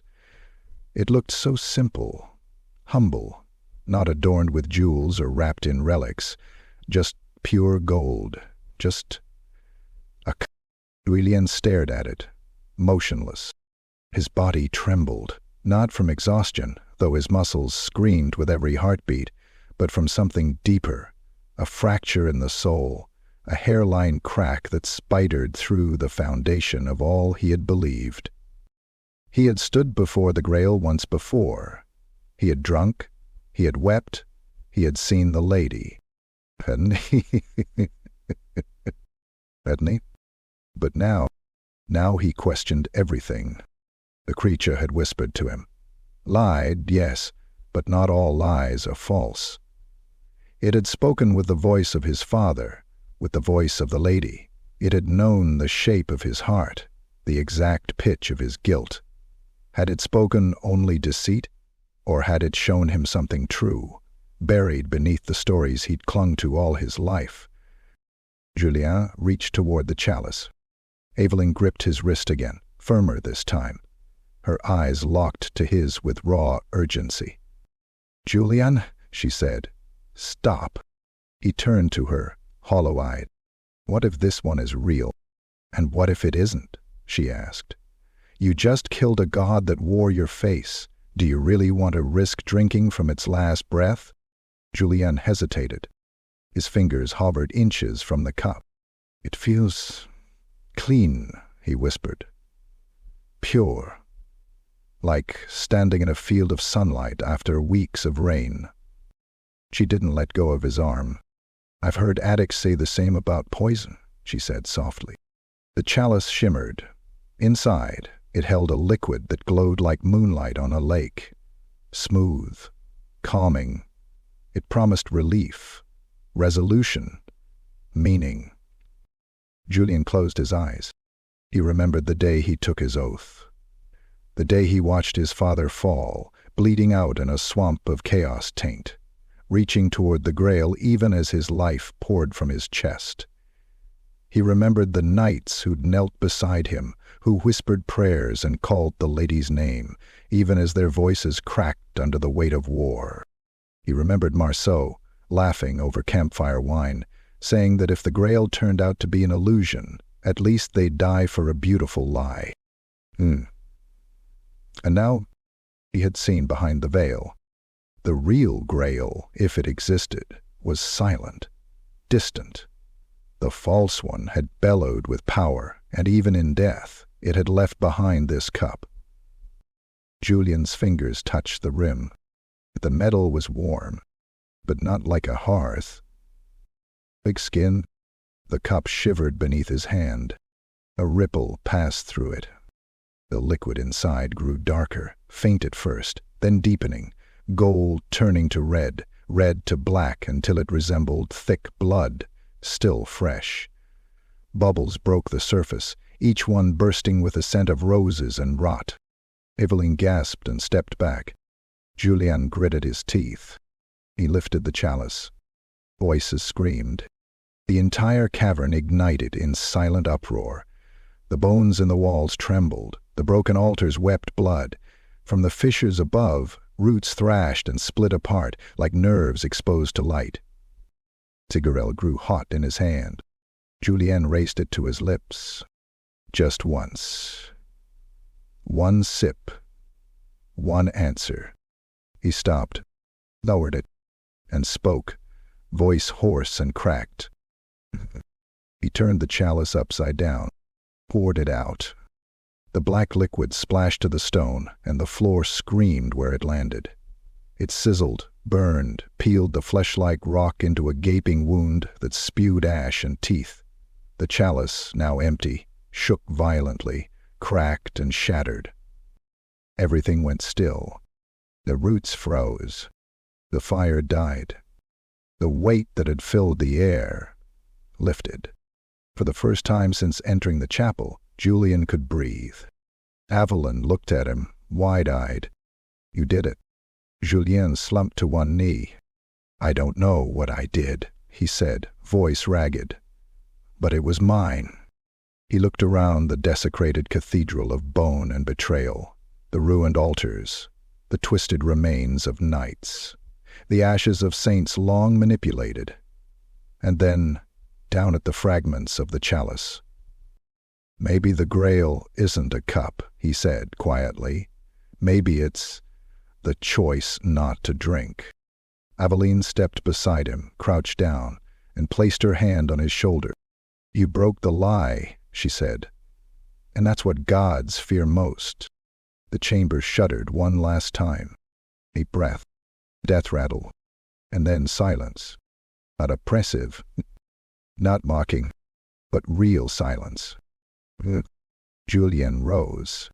He looked at Avelene, then at Calmont, chipped and bloodied, but whole, then up toward the tunnel leading back to the surface. The lady was silent, but so were the lies. And for the first time since his knighthood, that silence didn't feel like abandonment. It felt like freedom.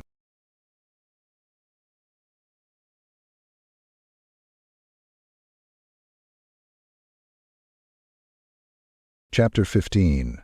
Ashes of Revelation. The climb out of the chapel's wound was like crawling back through a birth canal of rot. Julien's hands found purchase on the slick, veined stone as he hauled himself up the winding tunnel, Avelene close behind, her breathing ragged. The air had changed, no longer stifling with divine disease, but dry, filled with ash and dust, like the final breath of something ancient and once sacred. The chapel had collapsed, not in fire, not in rage, but in surrender. Its once proud spires were reduced to jagged teeth, broken arches stabbing upward like the ribs of a long-dead beast. Cracks ran through the floor like veins, and the stained-glass windows, what remained of them, lay shattered across the altar stones. The walls no longer bled. They wept salt, leaving trails of white crust behind, as if the very bones of the structure were crying. Julien stumbled into the light. The sun was rising. A true sunrise. Not the blood-morning glow of corrupted sky, but pale gold, clear and honest. It kissed the hills with trembling fingers and lit the morning mists from within. Birds sang, real birds, not illusions, not traps, just sparrows bold and stupid, daring to exist again. Julien dropped to his knees, squinting against the sudden purity. Avelene stepped beside him and dropped a bundle of herbs into the dirt. She whispered something, no longer in arcane tongues, but in Bretonnian. A prayer, maybe, or a name. He didn't ask. A wind passed over the chapel ruins, carrying the scent of dust, salt, and burnt marrow. It flowed across the village, which now lay still in the valley below. Valjon was quiet, not dead, not alive, waiting. Julien rose, his movements slow, deliberate. His limbs ached with the weight of what he'd seen, what he'd done. Every inch of his body was a battlefield, burned, bruised, broken. His armor barely clung to him, and his left eye throbbed where something had burst behind it. He didn't feel like a knight anymore. But neither did he feel like prey. Something had changed. He walked down from the chapel hill with Avelene in silence, the crumbled path winding between shattered statues and blood-dried shrines. They passed the place where the mock Grail had once stood, now reduced to molten slag, fused with cracked bone and twisted iron. The symbols etched into the earth had faded, no longer glowing, no longer twitching, just scars. Julien's boots crushed flowers that had begun to bloom from the ash. Near the well at the heart of the village, a figure awaited them. It was the priest, or what was left of him. His body hung from the old gallows frame, skin blistered and sloughing from the bone. Yet his mouth moved. A whisper. Avelene stepped forward. She listened. Julien, then turned to Julien. "She's still inside," she said. "The chalice. Left pieces, fragments. They've buried themselves in the villagers. In the land." Julien's jaw clenched. "We burned the heart." She shook her head. "You killed the king, but not the court." He staggered to the well, placing a bloodied hand on the rusted rim. And then he heard it. Deep below, something shifting, like bones dragging against stone. A whisper that wasn't words but emotion, desperation, hunger, loneliness, and worse than all of it, familiarity. Julien turned away. Avelene met his eyes. "I can't fix this," she said, "but I can keep it contained, if someone tends to it, cuts back the rot when it returns." He frowned. "You'll stay?" She nodded. "I was born from this soil. It knows me." Julien looked back at the ruins, and then beyond, to the far horizon.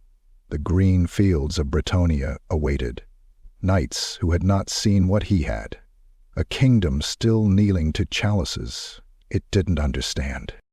"You said the Grail might never have been real," he muttered.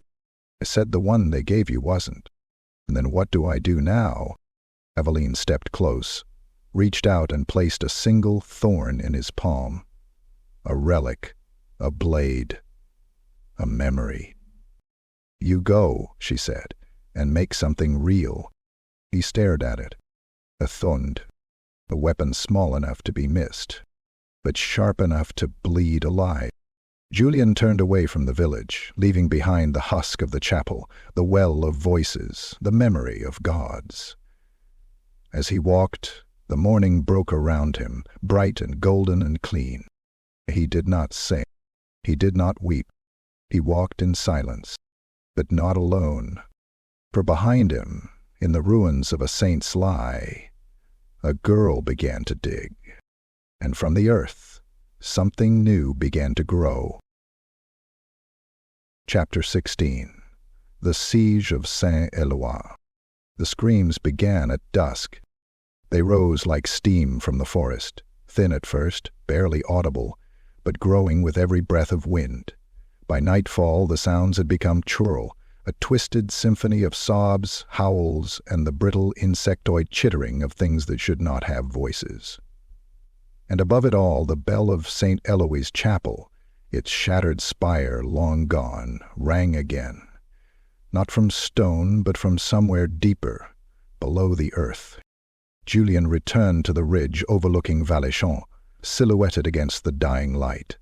His armor had been reforged in haste, the old dents hammered out, the shattered greaves replaced with scavenged steel, etched with vines. His surcoat, green, tattered, still bearing the silver falcon, was blood-stained and faded, but he wore it like a shroud, like truth. Avelene stood beside him, her hands blackened with ash, her eyes sunken and fierce. Behind them stretched a band of a dozen survivors, villagers, broken knights, half-mad hedge wizards, and one mute girl who carried a sack of severed tongues and called herself the archivist. The chapel had regrown. Where once stood crumbling ruin, now rose a monument of flesh and stone, an architectural blasphemy. Its walls pulsed, veined with roots and blood vessels, and the windows were no longer glass but membranes, stretched thin and twitching. Where the altar once sat, now rose a spire of bone, and from its peak hung a figure crucified upside down, still alive, still sobbing. Julien didn't know his name, only that he had worn a Grail sigil. The court of the Black Grail had returned, not as men, not as knights, but as hosts. They spilled from the woods like a flood of nightmares, skinless beasts with lances of sinew, creatures draped in flags made of skin, broken men walking on all fours with their mouths sewn shut and their eyes gouged to make room for chalices embedded in their skulls. And behind them came the saints, reborn, hulking things with limbs of molten metal, faces carved into masks of gold that bled from their eyes. Julien didn't flinch. He stepped forward and drew Calmont. The blade had changed. The once silver steel now bore a vein of obsidian down its center, a reminder of the thing he had slain, the god he had broken. Its edge shimmered in the dying light, like the promise of an ending. He raised the blade high. "Or Baston," he called, voice raw. No one echoed him, but they followed. The siege began with fire. The Grey hurled her charms into the advancing tide, vials of saint's ash, burning thorns and wasps, fed on cursed blood. The forest ignited, green flame licking the roots of the chapel's new skin. But the Grail things didn't scream. They only laughed, mouths filled with smoke and honey-thick blood, some biting down on their own tongues until they burst. Julien rode into them like a thunderclap. Bofa's barding was scorched and spiked with iron nails, and the warhorse crushed through the first rank of horrors like a living battering ram. Calmont rose and fell, cleaving limbs, splitting jaws, cracking skulls that spewed steaming wine instead of blood. He impaled one creature whose head had been replaced by a cup, the rim grinding with teeth. It shrieked as the blade drove through, vomiting a swarm of black locusts. They scattered into the flames, screeching. A knight with no legs swung from a noose of intestines, using a mace fused to his arm. Julien parried, countered, and crushed his helm in with a downward strike that left the neck a ruin of bone shards. The ground became slick with gore.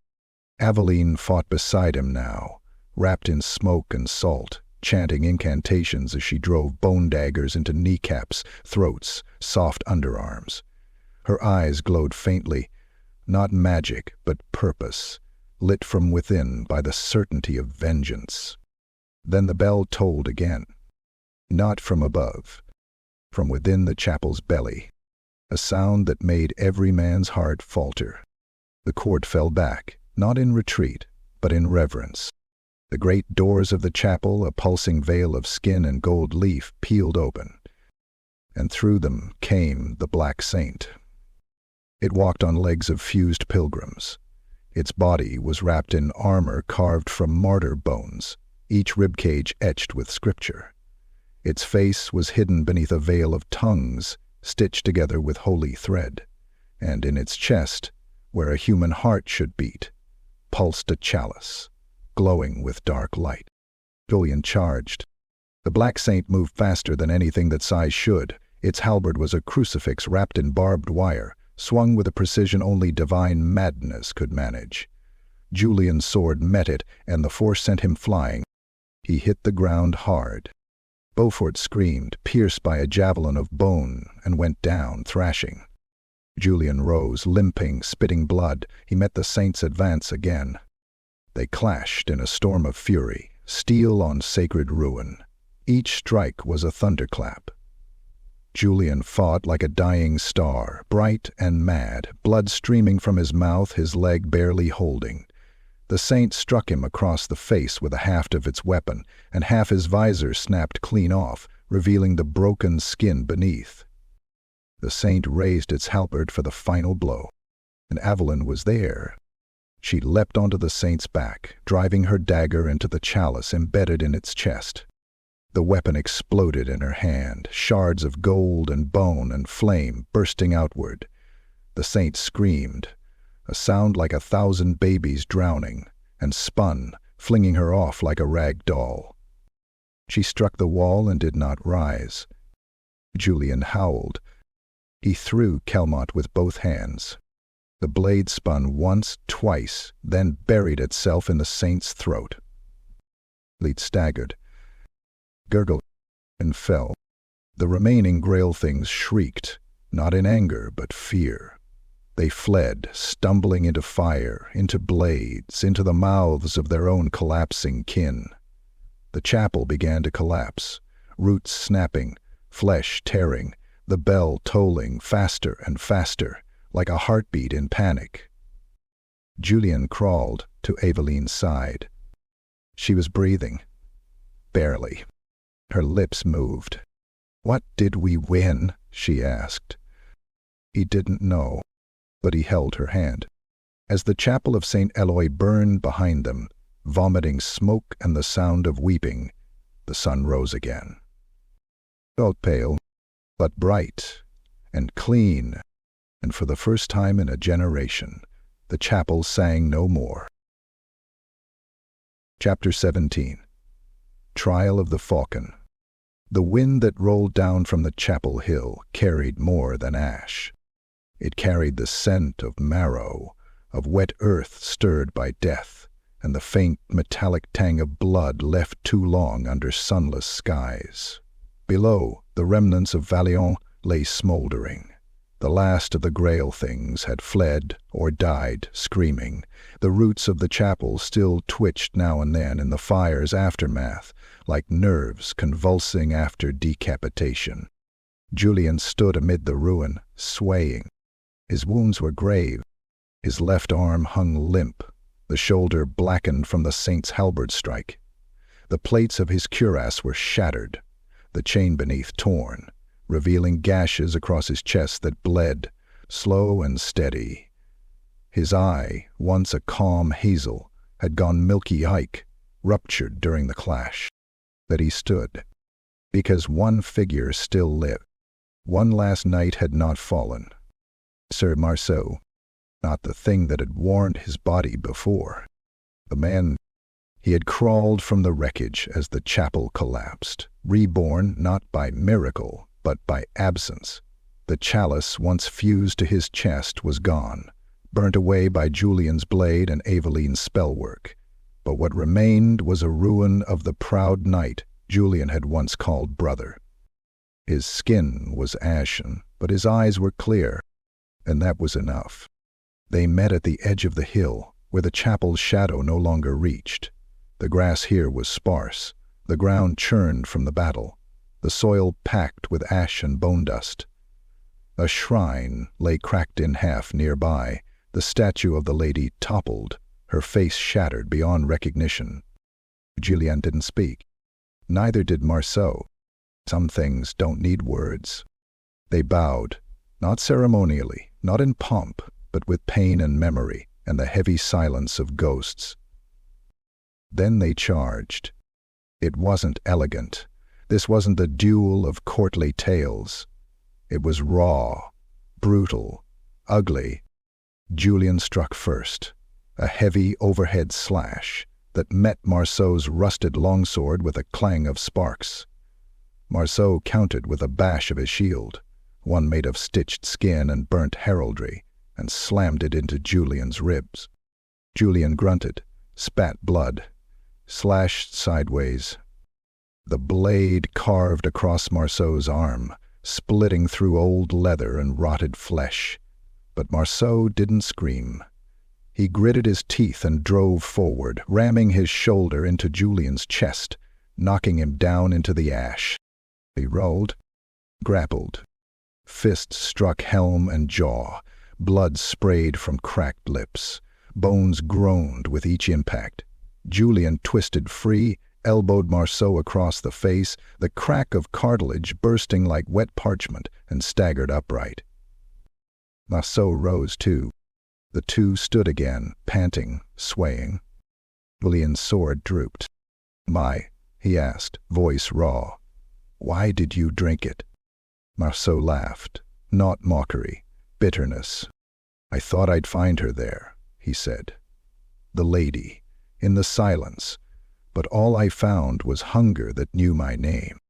He raised his blade. "I couldn't stop, not then. I was already inside the cup." They charged again. Julien's blade glanced off Marceau's helm, sparks dancing through the dusk. Marceau countered, cutting deep into Julien's thigh, drawing a fresh wash of blood. Julien roared and swung in return, severing part of Marceau's gauntlet and taking 2 fingers with it. Still, neither stopped. Not until both were on their knees, bleeding, broken. Julien's sword fell from his hand. Marceau dropped his. They faced each other, eye to eye, brother to brother. "I didn't want this," Julien said, his voice shaking. "I know," Marceau whispered. "Neither did I." Silence stretched. Only the wind moved. Then Marceau smiled, a ghost of his old self, that crooked grin from years past. Around a campfire, covered in mud and laughter. "Finish it," he said. Julien shook his head. "You're free. You're—" "Finish it." And a pause. Then Julien picked up Calmont. He pressed the blade to Marceau's chest and drove it through. Clean, quick. A knight's death. Marceau's eyes fluttered. His lips parted in a final breath. No scream, no curse. Just a whisper. "Thank you." And then... stillness. Gilbert lowered him to the earth, folding his arms across his chest. He looked up. Avelene stood at the edge of the ruins, leaning on her staff, eyes wet, face streaked with soot. Julien rose slowly, painfully, and staggered toward her. He didn't speak. He didn't need to. Together they lit a pyre on the hill, using broken shields, shattered lances, and the torn remnants of holy banners. They laid Marceau's body atop it, dressed in what was left of his true armor, not the chalice-forged corruption, but the steel he had once earned in honor. The flames rose. Julien stood beside them, his face lit by firelight, as the body of the last knight of the Black Grail burned. Above, the sky remained cloudless. No visions, no voices, only smoke, and the wind, and the sound of wings as a falcon passed overhead, crying once, circling the hill, then gone. Chapter 18. The chalice cracked. The ashfall began at midnight. Not snow, not dust, something finer. Bone meal and burnt scripture swirling down from the sky in a slow, steady descent. It coated the earth, the trees, the blood-wet stone of Valjon's chapel ruins, now nothing more than a crater lined with blackened roots that pulsed faintly, like a wound not yet fully closed. Julien lay on the scorched hillside, staring up into that falling ash, the firelight of Marceau's pyre dying beside him. His body was little more than pain stitched together by will. Every breath rattled. Every movement sent rivers of agony through fractured bone and torn muscle. His mouth was dry, his lips split, but his heart still beat, feeling he was alive, and the war wasn't finished. He rose slowly, using Calmont like a crutch. Its blade, once pristine, now glowed dull and cracked down the center, the obsidian vein spidering, branching, as if the steel itself were mourning.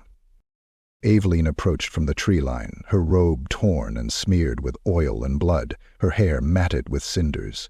In her arms she cradled something wrapped in silk, careful as a mother with a newborn. Her eyes met Julien's. "It's still alive," she said. He nodded. "I know." She laid the bundle on the ground and peeled back the cloth. It was a chalice. Not like the others. Not the false grails embedded in the flesh of monsters. Not the golden lie in the reliquary. This one was cracked ceramic, black as coal, its rim chipped, its bowl empty, but pulsing, breathing, a slow rhythm, like the dying heartbeat of a thing too old to remember its name. Julien knelt. "It survived the fall of the chapel," Avelene whispered. "It was buried deep, beneath the saint, beneath the reliquary, beneath everything." He reached toward it, felt the heat of it, not warmth, fever, famine, the thirst of a god that could never die, only diminish. The cup shivered, and he heard it. A voice, not spoken, not sound, but inside his head. Soft, sweet, feminine. The lady, maybe, but warped like a dream seen through blood. "You have done well, Julien. You have broken the children. Burned the tongue. You are ready now. You may drink." His hands trembled. He looked into the cup and saw himself, not as he was, but as he could be, crowned, armored in gold, the savior of Bretonnia, leading the faithful beneath banners of silver and green, his sword burning with light, his eyes clear. But around him the people bled from their mouths. They crawled on all fours. They drank from broken skulls and sang his name with tongues not their own. He recoiled. Avelene caught him before he fell. "What did it show you?" He shook his head. "A kingdom of corpses." She drew her dagger, not in thread but in offering. "It's not dead," she said. "Not yet, but it's weak. We can end it. Together." Julien looked at her, then at the chalice. It pulsed again, this time faster, erratic, desperate. The cracks on its surface began to widen. Screams leaked from them, muffled at first, then sharp and piercing, the cries of every knight who had ever knelt before it, every pilgrim who had ever begged for a miracle. Julien stood, two Calmont in both hands. The blade trembled, the obsidian vein split wider. He raised it above his head. And the chalice spoke again, louder now, angry. "You cannot kill thirst, you are born of it." He hesitated. Blood trickled from his nose. Avelene reached up, touched his face. "Julien," she whispered, "you're not made by what you're offered. You're made by what you refuse." And he brought the sword down. The chalice shattered. Not with a clang but a scream, 1,000 voices torn from 1,000 broken throats. The shards flew outward like knives, slicing across the ground, embedding into trees, into stone, into Julien himself. One shard struck his side and buried deep, drawing a jet of black blood that hissed and boiled on contact with the air. The earth lurched. A shock wave tore through the forest, uprooting trees, ripping open old graves. The roots that had once fed the chapel burned from within, curling and writhing, then turning to ash. The crater collapsed in on itself, swallowing the bones of the false saints, the black veins, the buried horrors. The ground sealed shut, leaving nothing but cracked stone and the stink of burnt divinity. Silence fell. Julien dropped to his knees, coughing, shaking. Avelene pulled the shard from his side. His blood was red. Human. Clean. He blinked. "I thought it would end with a roar." Avelene looked to the horizon. "No," she said. "That was the roar. Now comes the quiet."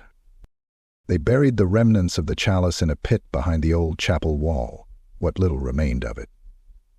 Julien poured salt and holy oil over the shards, and Avelene whispered names, not prayers, but warnings, words to be remembered by the earth. By morning the birds had returned. By noon the first villagers began to emerge from hiding, blinking in the sunlight like they had never seen it before. They didn't remember the worst of it, but they remembered who had stood against it. And when they saw Julien, bloodied, limping, his armor in ruin, they bowed, not as subjects, but as those who had been spared. He hated it. He said nothing, and he looked toward the scorched chapel and whispered. It cracked, but it never spilled, and somewhere deep beneath the soil, something ancient and thirsty finally went quiet. Chapter 19. Pilgrim's Wake. The road was soft beneath Julien's boots, mud churned by blood, water, and the broken hooves of beasts that would never be horses again. He walked alone now. Behind him, Valjon lay half-buried in morning mist and grave smoke. The villagers had begun to rebuild, replacing what could be salvaged, burning what could not. Some sang quietly, others prayed. A few simply stared at the earth, as if afraid it might open its mouth again, but they lived, because Julien had stayed standing when everything else had fallen. His armor had been stripped away, left beside the chapel ruins to rust and be reclaimed by the forest. He wore only a weathered gambeson now, stitched up the side where the saint had torn him open. His cloak, the old green of House Calmont, trailed behind him, shredded and singed, but still clasped by the brooch of the chalice. The real chalice. The broken one. Not gold. Not divine. To shards, buried in salted earth. The road bent gently between trees still blackened by sacred fire. The canopy above remained scarred, branches stripped bare, leaves too afraid to grow back. And here, in the silence, Julien began to hear it. Footsteps. Not from behind. From the trees. He turned. Nothing. Then a rustle. A breath. A whisper. He unsheathed Calmont. It sang as it always had, low, steady, proud. But now the edge bore new notches, and the obsidian vein down its center was no longer cracked. It was sealed, fused, as though the sword had been baptized in truth and the metal. He moved slowly, eyes scanning. Then from the trees stepped a man in robes, white, simple, embroidered with the blue lilies of the Grail. A pilgrim, or so he had once been. His face was gaunt, lips sewn shut. Over his heart, stitched into the cloth, was the mark of the chalice, perfectly shaped and still bleeding. Julien raised his sword. The pilgrim extended both hands, not in surrender, in worship. Others emerged from the trees. 7, then 13, then more. A procession of the broken faithful. Men and women, many barefoot, most wounded, all marked. Some bore wounds that had not healed, old stigmata kept open by rusted wire. Others wore crowns of thorns, too tight, drawing blood down their cheeks. All had the same eyes. The same look Marceau wore before the final fall. Faith twisted into thirst, devotion without thought, love without soul. Julien stepped back. "No," he said aloud, voice like gravel. They knelt. One pilgrim, crawling forward on hands and knees, pressed their head into the mud and offered a chalice carved from a human skull, the rim set with wolf teeth. Julien's lip curled. "Who sent you?" he asked. The kneeling figure looked up, and through the threadbare skin of their throat a voice not their own answered, "You dead." Julien swung Calmont. The blade split the skull cup in two, severed the pilgrim's head in one blow. Blood sprayed across the mud, steaming in the chill. The others did not flinch. They only stared. Julien turned to the rest. Calmont now held two-handed, eyes burning with fury and truth. "You want the Grail," he shouted. "It's gone. Dead. You're praying to bones and lies." One pilgrim stood. She removed her veil. Her face was porcelain pale, but her mouth, stitched shut with gold thread, tore open as she screamed. A voice not her own poured out, a wailing hymn sung in reverse, the sound of a saint choking on blood. Julien charged. The crowd surged forward. He fought like fire made flesh, Calmont carving through soft throats and broken armor. Blood soaked the mud. Bones snapped. Fingers reached for his face. Teeth bit at his arms. He slammed his fist into one pilgrim's nose, then drove his boot into another's chest, feeling ribs shatter like thin glass. The staff cracked against his back. He spun, caught the wielder, a boy no older than 16, by the throat and crushed it beneath his gauntlet. Tears ran down the boy's face even as the life left it. Another came with a censer full of coals. Julien cut his legs out from under him, then drove Calmont through his chest. The fighting blurred. There were no prayers now, no hymns, only screams, until he stood alone. Mud to his knees, blood to his elbows. Panting and exhausted, alone, he dropped to his knees, the sword falling beside him. For a long time he said nothing. Then, quietly, he whispered, "They'll never stop, will they?" The voice answered, "No." Avelene stepped from the edge of the woods. Her robes were fresh, stitched anew, layered with charms and wards. Her face was calm, her eyes sad. "You cracked the cup," she said, kneeling beside him, "but the thirst it fed still lives in them." Julien didn't look at her. "I wanted to save them." "You did. Then why does it still feel like failure?" She placed a hand on his. "Because you care, and they don't, not yet." He looked to the horizon. A red light pulsed there. Light off, distant, light familiar. Another chapel, another lie, another thirst waiting to be fed. He stood, lifted Calmont, turned his back to the corpses, and walked. Because even if the Grail was broken, the night remained. Chapter 20. The Long Ride Home. It was raining as Julien reached the borderlands. Not a gentle drizzle, not the cleansing kind that refreshes crops and lifts spirits.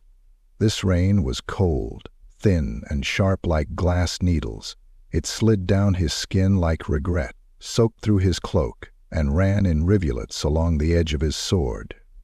Each drop hissed when it struck the iron, as though the steel itself remembered blood and would accept no other baptism.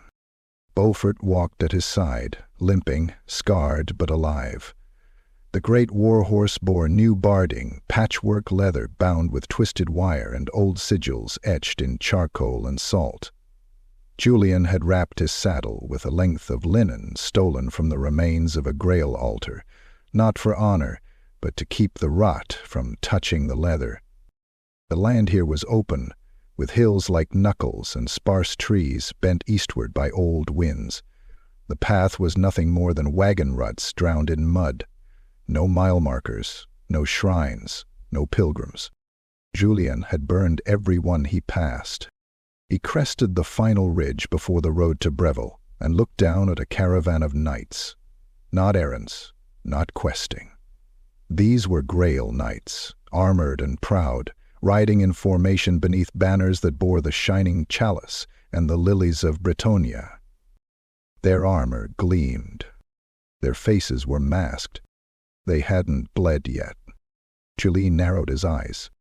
The lead rider bore a tabard of deep sapphire and gold, his helm crowned with the wings of a hawk. The banner beside him read, Duke Tristan de Launay, defender of the sacred flame. Julien remembered him. A politician in plight, a knight who never left the ducal court unless the victory was already won. They saw Julien, and they stopped.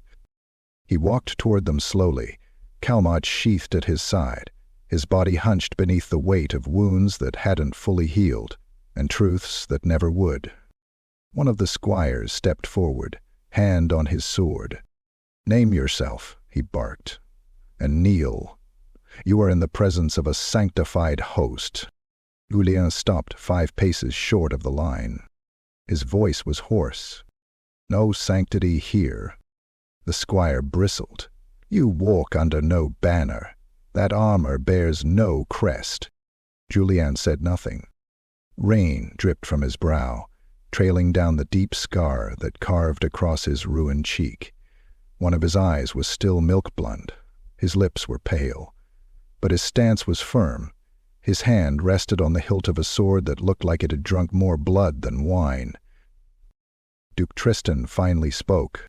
"You are Julien de Calmont," he said, peering down from horseback. "Rumors spoke of your death." Julien didn't blink. "I died," he said, then stood again. Tristan's eyes narrowed. "We ride to Saint Éloi," he declared. "Reports say the chapel fell to heresy. We will reconsecrate the site and re-establish the Grail's dominion." Julien smiled, but it was the kind of smile that belonged in a crypt. "There's nothing left to reconsecrate." Tristan raised his chin. "All things holy may be restored." Julien's voice dropped to a whisper, laced with iron. "You weren't there. You didn't see what drank from the bones of saints. You didn't hear the Grail speak with 1,000 stolen tongues. That places a scar on the soul of Bretonnia. You dare speak blasphemy?" Julien looked at the other knights. Their faces were stone, their swords polished, their shields untouched. "I speak truth," he said, "because I have nothing left to lose." Tristan lifted a hand. The squire reached for his weapon, and Julien moved. Calmont sang as it cleared the scabbard, a low, reverent sound like the hush before a storm. He struck the squire across the chest, armor splitting, ribs breaking with the wet snap of green wood. Blood sprayed across the grass. The other knight shouted. Julien did not stop. He ducked under the swing of a warhammer, swept a leg, and drove his blade through another man's thigh, twisting, severing the artery. The knight screamed and fell, gurgling curses. Tristan tried to bring his horse around. Julien wrapped the reins, dragged the Duke from the saddle. They hit the mud hard, wrestling, gauntlets striking faces, teeth snapping together. Tristan was stronger, cleaner, untouched by battle, but Julien was meaner, tempered in fire and horror. He slammed his fist into the Duke's temple, drew his dagger, and held it to the soft spot beneath his chin. Tristan froze. "You'll die for this," he spat, eyes wild. "You'll be hanged, flayed, cast from the order." Julien leaned close. "I've already been cast out." Then he drove the dagger in, slow, until it found brain. The Duke convulsed once, then stilled. Julien rose, panting, soaked in blood and rain. The knights backed away. None dared raise a blade. He stared at them, eyes wild. "The Grail isn't gold," he said. "It's not a cup. It's a lie dressed in robes. And it's still out there, under every stone church, in every whispered prayer. Feeding." He turned away, mounted Beaufort, and looked to the horizon. "The next time you raise that banner," he called, "ask yourselves what you're really kneeling to." Then he rode into the storm, into the east, and the road, black and slick behind him, swallowed his name.